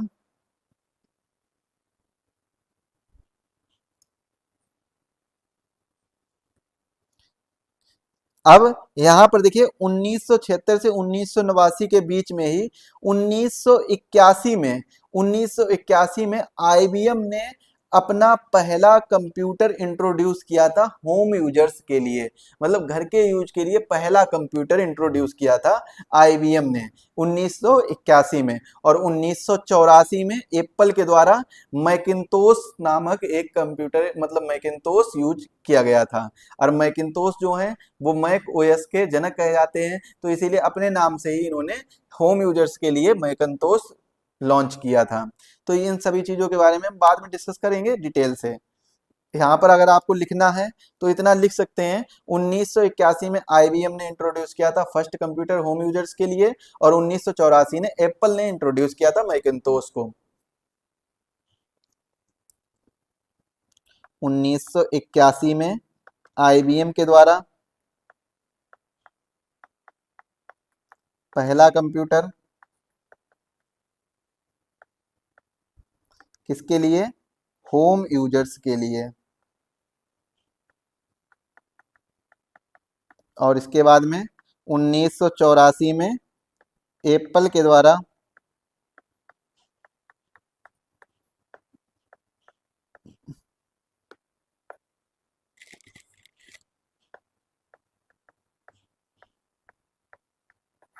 मैकिंतोश यूज किया गया था।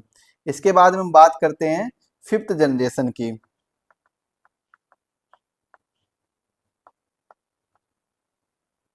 और यहाँ पर जितनी भी चीजें छूट रही ना, आपको अगर लग रहा है कि बहुत सी चीजें छोड़े दे रहे हैं, तो अभी लास्ट में जब हम आपको फैक्ट फाइल में देंगे तो उस फैक्ट फाइल में सारी चीजें डिस्कस करेंगे डिटेल से। तो फिफ्थ जनरेशन देखिए कब से कब तक, 1990 से अब तक, 1990 से अब तक देखने को मिलती है फिफ्थ जनरेशन। अब फिफ्थ जनरेशन में क्या यूज किया गया था, फिफ्थ जनरेशन में आर्टिफिशियल इंटेलिजेंस, आर्टिफिशियल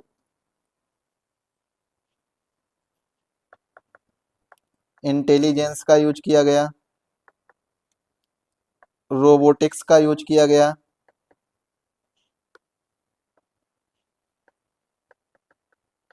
रोबोटिक्स का यूज किया गया, और इसके साथ साथ में इनका और ज्यादा डेवलपमेंट किया जा रहा है। और साथ ही साथ में वॉइस रिकॉग्नाइजेशन एप्लीकेशन का यूज किया गया, बहुत से ऐसे एप्लीकेशन का यूज किया गया, मतलब उनको डेवलप किया गया, और जिनमें क्या है वॉइस रिकॉग्नाइजेशन भी, मतलब आवाज पहचानने वाली चीजें।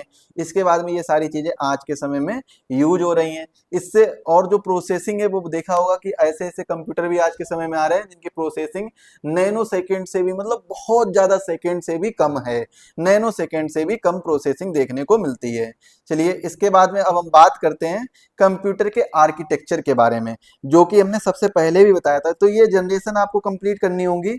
यहाँ पर आपको जो भी क्वेश्चन है आप हमसे हमारे व्हाट्सएप नंबर पर पूछ सकते हैं। सबसे पहले मैसेज करिएगा। तो व्हाट्सएप नंबर जो हमारा है वो क्या है, व्हाट्सएप नंबर, अगर कोई भी आपकी क्वेरी है तो आप क्वेरी अपनी व्हाट्सएप नंबर पर पूछ सकते हैं। तो मैसेज ही करिएगा व्हाट्सएप पर 9648043168। ये हमारा व्हाट्सएप नंबर है, इस पर आप क्वेरी करके पूछ सकते हैं। अगर आपको कोई भी इस सब्जेक्ट में, कंप्यूटर सब्जेक्ट में कोई भी डाउट है तो यहाँ पर आप पूछ सकते हैं। अब देखिए, अब हम बात करेंगे कंप्यूटर के आर्किटेक्चर के बारे में। कंप्यूटर के आर्किटेक्चर के बारे में बात करेंगे। कंप्यूटर आर्किटेक्चर, अच्छा, जो कंप्यूटर का आर्किटेक्चर होता है वो किस प्रकार से होता है। तो आप सोचेंगे कि कंप्यूटर का जो आर्किटेक्चर होता है वो इस प्रकार से होता है कि जब हम कुछ इनपुट देते हैं तो कंप्यूटर क्या करता है, उसको कुछ ना कुछ प्रोसेसिंग करता है। अब ये जो प्रोसेसिंग होती है वो कहाँ पर होती है, वो होती है सीपीयू में। तो जो सीपीयू होता है, जैसे सीपीयू में होती है, तो एक पार्ट हो जाता है सीपीयू, एक पार्ट क्या हो जाता है, एएलयू हो जाता है, एएलयू, और एक पार्ट हो जाता है एमयू, एक पार्ट क्या हो जाता है, एमयू हो जाता है, एक पार्ट क्या हो जाता है, सीयू हो जाता है, एक पार्ट इसके अंदर क्या हो जाता है, सीयू हो जाता है। तो ये क्या करता है, हमने कोई भी यदि इनपुट दिया है, हमने क्या किया है, कोई भी यदि इनपुट दिया है तो ये जो इनपुट है, ये इनपुट है जो कहाँ पर जाएगा, इसे हम किस प्रकार से, इसको हम ऐसे लिखिए, इनपुट, इनपुट। अब इसके बाद में इसके द्वारा हमें क्या मिलेगा, आउटपुट मिलेगा, आउटपुट मिलेगा। तो ये कंप्यूटर का आर्किटेक्चर होता है। ये क्या होता है, कंप्यूटर का आर्किटेक्चर होता है। अब देखिए क्या होता है, इनपुट का मतलब क्या है कि यूजर्स के द्वारा इनपुट दिया जाएगा। किसके दिए द्वारा दिया जाएगा, यूजर्स के द्वारा इनपुट दिया जाएगा। इनपुट जो है वो कौन देगा, यूजर्स देगा, तभी तो इसमें एरो देखिए नीचे की तरफ लगा है। इनपुट कौन देगा, यूजर इनपुट देगा। अब जब यूजर इनपुट देगा तो ये किस प्रकार का डाटा देगा, रॉ डाटा देगा। कैसा डाटा देगा, रॉ डाटा देगा। अब इसके बाद में ये कंप्यूटर क्या करेगा, इस वाले भाग में क्या करेगा, कंप्यूटर कुछ ना कुछ प्रोसेसिंग करेगा उस रॉ डेटा के साथ में। और जब उस रॉ डेटा के साथ में प्रोसेसिंग करेगा तो आउटपुट के रूप में उसी रॉ डेटा को मीनिंगफुल डाटा के तौर पर परिवर्तित कर देगा। कैसा डाटा दे देगा, मीनिंगफुल डाटा दे देगा। मतलब कैसी, या फिर हम कह सकते हैं मीनिंगफुल इंफॉर्मेशन दे देगा, मीनिंगफुल डाटा या इंफॉर्मेशन दे देगा। अब ये देगा किसको, क्योंकि यूजर से इसने इनपुट लिया था तो यूजर को ही तो आउटपुट देगा। किसको आउटपुट देगा, यूजर को ही आउटपुट देगा। अब आउटपुट है वो क्या देगा, यूजर्स को देगा आउटपुट, या फिर हम इसे हम क्या कह सकते हैं, रिजल्ट भी बोल सकते हैं। क्या बोल सकते हैं? रिजल्ट बोल सकते हैं। तो ये जो हमारा आर्किटेक्चर है वो क्या है? कंप्यूटर का आर्किटेक्चर कहलाता है। ये क्या कहलाता है? कंप्यूटर का आर्किटेक्चर कहलाता है। अब देखिए कंप्यूटर में कुछ डिवाइसेस होती हैं, वो कौन कौन सी? इनपुट डिवाइस और आउटपुट डिवाइस होती हैं। इनपुट एंड आउटपुट, हेडिंग डालिएगा, इनपुट एंड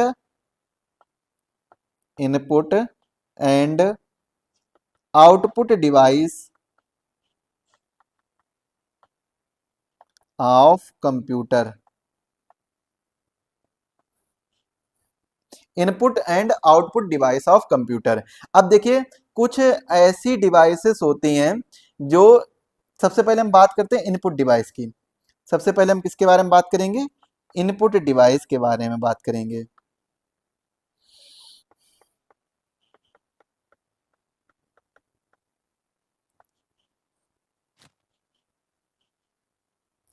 अब देखिए इनपुट डिवाइस जो होती हैं वो कैसी डिवाइस होती हैं? जो यूजर्स डाटा देता, रॉ डेटा जो होता है, या फिर हम कह सकते हैं meaningless data.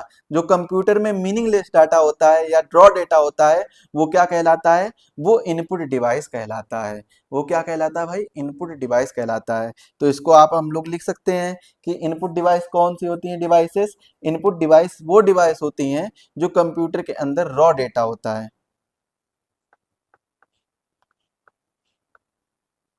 To inter raw data, या फिर हम क्या कह सकते हैं? Meaningless data in computer. तो उसे हम क्या बोलते हैं? उसे हम इनपुट डिवाइस के तौर पर इनपुट डिवाइस बोलते हैं। अब जैसे इनपुट डिवाइस होती कौन कौन सी हैं, कुछ एग्जाम्पल देख लेते हैं, तब आपको ज्यादा अच्छे से समझ में आएगा। एग्जाम्पल, अच्छा एक बात बताइए, अगर हमें इनपुट डिवाइस के तौर पर, अगर मान लीजिए हमें सिस्टम में 2+4+6+4 ये ऐड कराना है, तो हम ये जो डाटा है वो कहाँ से देंगे? वो सर आप बताएंगे कि हम, एक कीबोर्ड होता है, उस कीबोर्ड से टाइप कर देंगे ये डाटा। तो ये कीबोर्ड जो हो गया वो कैसा डिवाइस हो गया? ये इनपुट डिवाइस हो गया। मतलब इस कीबोर्ड के माध्यम से ही तो हम डाटा एंटर कर रहे हैं, रॉ डाटा। तो ये कैसा डिवाइस हो गया? ये इनपुट डिवाइस हो गया। तो ऐसे ही हम इस एग्जाम्पल के माध्यम से समझेंगे कि कौन कौन सी डिवाइस जो है वो इनपुट डिवाइस होती हैं और कौन कौन सी डिवाइस जो है वो आउटपुट डिवाइस होती हैं। सबसे पहले हम बात कर लेते हैं इनपुट डिवाइस के बारे में। तो इनपुट डिवाइस के एग्जाम्पल में सबसे पहला एग्जाम्पल जो देखने को मिलता है वो यही देखने को मिलता है, कीबोर्ड। दूसरा एग्जाम्पल देखने को मिलता है माउस। तीसरा एग्जाम्पल स्कैनर। स्कैनर के माध्यम से भी तो देखिए, अगर कोई मान लीजिए पिक्चर है, पिक्चर को स्कैन करके हम कंप्यूटर में सेव कर लेते हैं, तो स्कैनर के माध्यम से ही तो होता है। तो स्कैनर हो गया, ये भी इनपुट डिवाइस हो गया। इसके बाद में चौथा एग्जांपल कौन सा है? Light pen. Light pen, light pen हो गया। इसके बाद में जॉयस्टिक। जॉयस्टिक, जॉयस्टिक के बाद में touch pad. Touch pad, touch pad के बाद में वेबकैम, फोटो वगैरह खींचने के लिए काम आता है वेबकैम। और वेबकैम के बाद में स्टाइलस, जिससे अभी मैं लिख रहा हूँ, स्टाइलस पेंसिल जिससे मैं अभी लिख रहा हूँ। इसके बाद में ट्रैक बॉल। ट्रैक बॉल के बाद में माइक। माइक हो गया। तो ये सब क्या है? ये सब इनपुट डिवाइस हैं, जो भी मैं बता रहा हूँ ये सब क्या है? इनपुट डिवाइस हैं। इसके बाद में बीसीआर। बीसीआर मतलब क्या होता है? एक बीसीआर होता है, एक ओसीआर होता है, एक ओएमआर होता है, ओएमआर, और एक क्या होता है? एक एमआईसीआर होता है। तो इनके मतलब क्या होते हैं? बीसीआर का मतलब क्या होता है? Bar code scanner. Bar code scanner. OCR का मतलब क्या होता है? Optical correct, optical character recognition.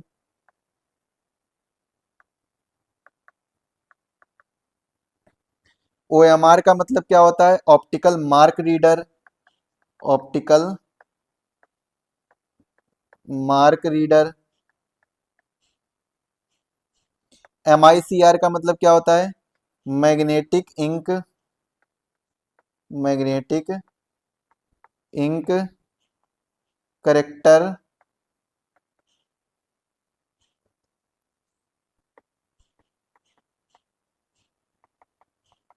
रिकॉग्नाइशन recognition recognization नहीं होता, रिकॉग्निशन होता है, रिकॉग्निशन रिकॉग्निशन।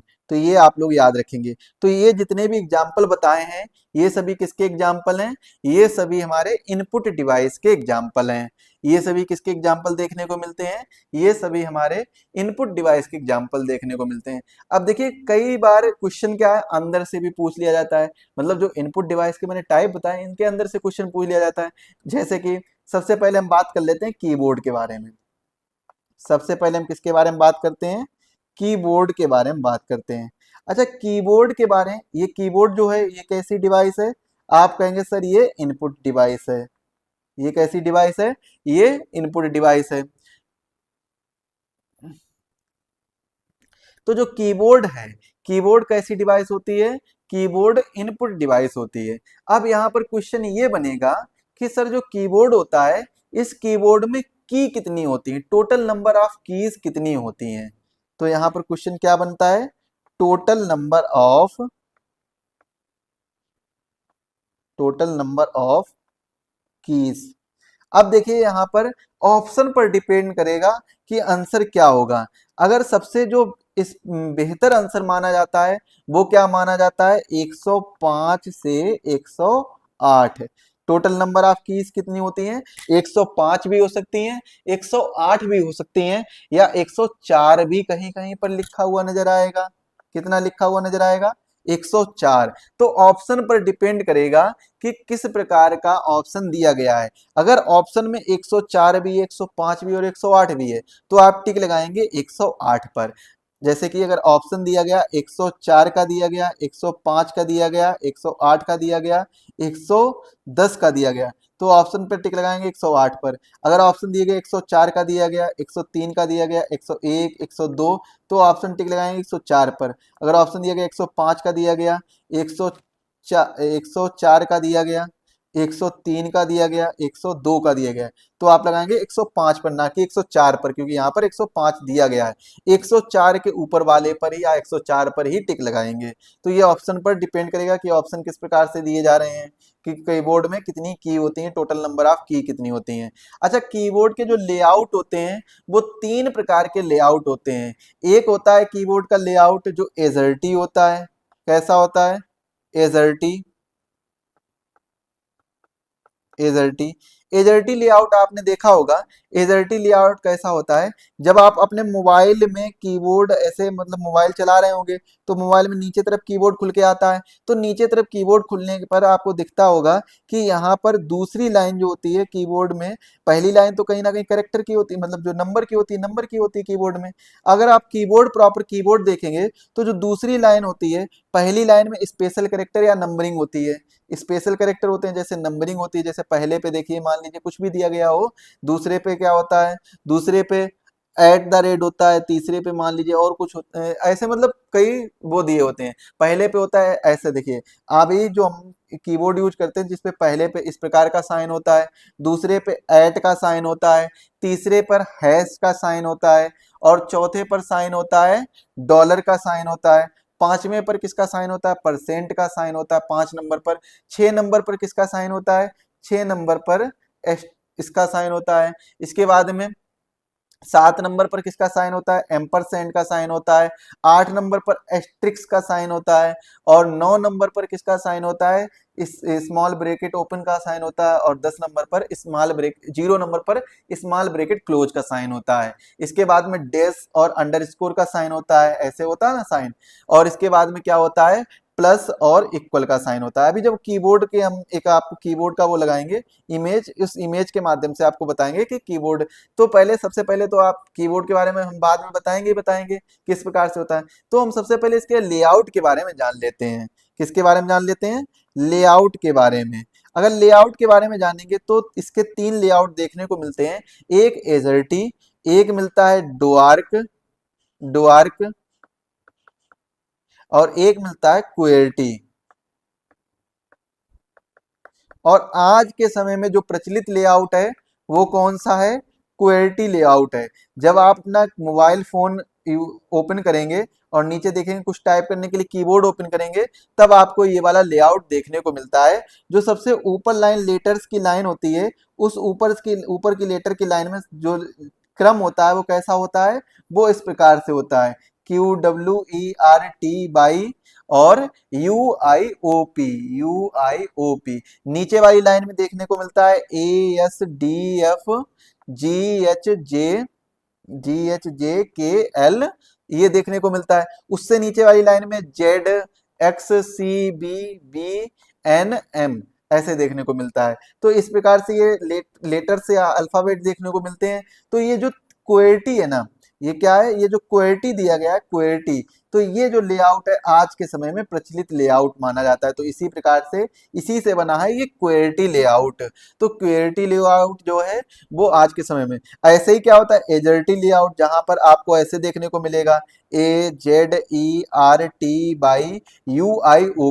ऐसे देखने को मिलेगा। देखिए लगभग लगभग सेम होता है, बस थोड़ा सा चेंज हो जाता है। यहाँ पर देखिए क्या चेंज हो जाता है, बाकी सब कुछ जो नीचे वाली लाइन होती है वो लगभग सेम होती है, बस एक ही जगह पर क्या आ जाता है? क्यू आ जाता है, बाकी सब कुछ सेम होता है। अब यहाँ पर जहां पर क्यू है वहां पर क्या पहुंच जाता है? ए पहुंच जाता है।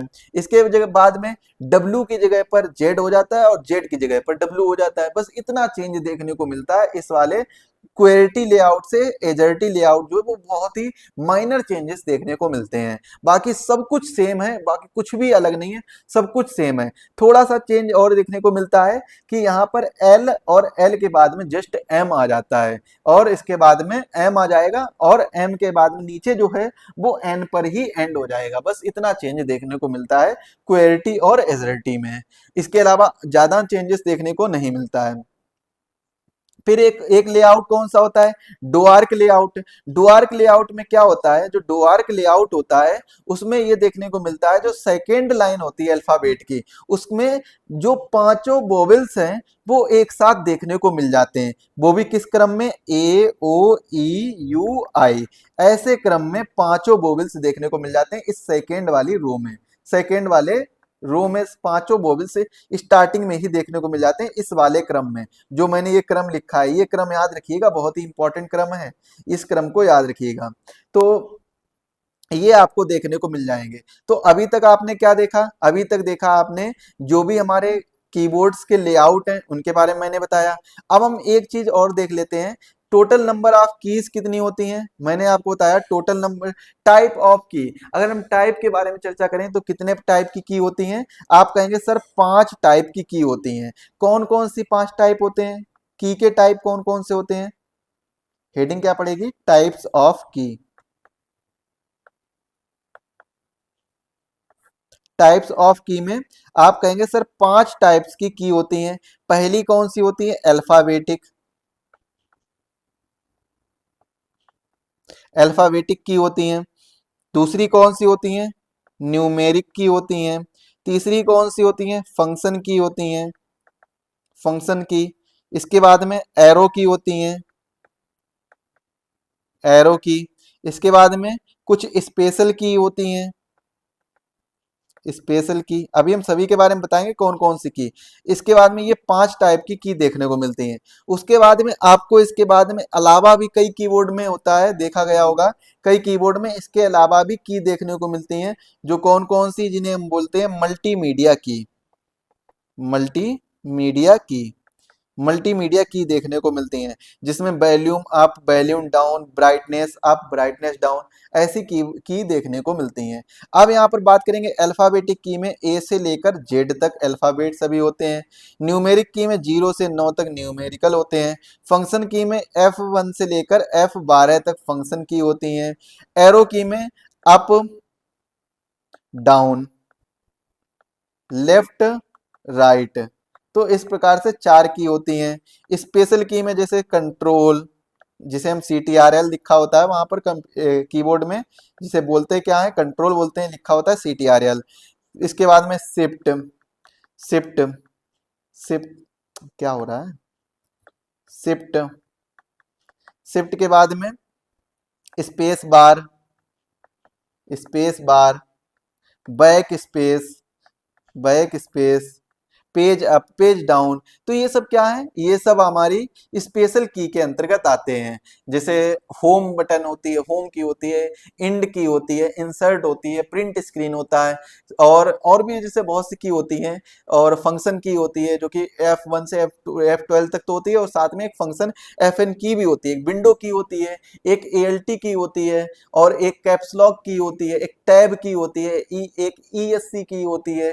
तो ये सब की स्पेशल की इसके अंतर्गत आते हैं। इसके बाद में मल्टीमीडिया की के बारे में बता ही दिया है। तो इन केस ऑफ डेस्कटॉप या नॉर्मल कीबोर्ड में 5 टाइप की होती हैं, और लैपटॉप और मल्टीमीडिया कीबोर्ड में 6 टाइप की होती हैं। तो यहां से ये क्वेश्चन फंस सकता है, इस क्वेश्चन को ध्यान से समझिएगा। जो हम बात करें डेस्कटॉप और नॉर्मल कीबोर्ड की, तो उसमें 5 टाइप की होती हैं। अगर हम लैपटॉप और मल्टीमीडिया कीबोर्ड की बात करें तो उसमें 6 टाइप की होती हैं। अब एक चीज और देखिएगा, नहीं बस इतना ही काफी है, इसके अलावा और ज्यादा डिटेल में मत जाइएगा, ज्यादा डिटेल में पहुंच जाएंगे तो आपके ऊपर से जाएगा। तो देखिए आज के सेशन के लिए बस हम इतना ही रखते हैं। आज के सेशन में जो अभी तक मैंने क्या क्या पढ़ा है, आज के सेशन में कंप्यूटर्स के बारे में जो भी हमारी बेसिक इंफॉर्मेशन थी वो लगभग लगभग हमने कलेक्ट कर ली है। अब अगले सेशन में हम input device, output device, memory of computer, और जो भी कुछ ऐसे पॉइंट होंगे जिनके बारे में, जो इंपॉर्टेंट पॉइंट होंगे जिनके बारे में डिस्कस करना जरूरी होगा, उनके बारे में हम डिस्कस करेंगे। तो इनपुट डिवाइस हो गया, आउटपुट डिवाइस हो गया, मेमोरी ऑफ कंप्यूटर हो गया, और कुछ इंपॉर्टेंट फैक्ट या पॉइंट, उनके बारे में हम अगले लेक्चर में डिस्कस करने वाले हैं। और अगले लेक्चर को जरूर देखिएगा डिटेल से। चलिए मिलते हैं अगले लेक्चर में, तब तक के लिए आप सभी को धन्यवाद। सभी लोग स्वस्थ रहें और मस्त रहें।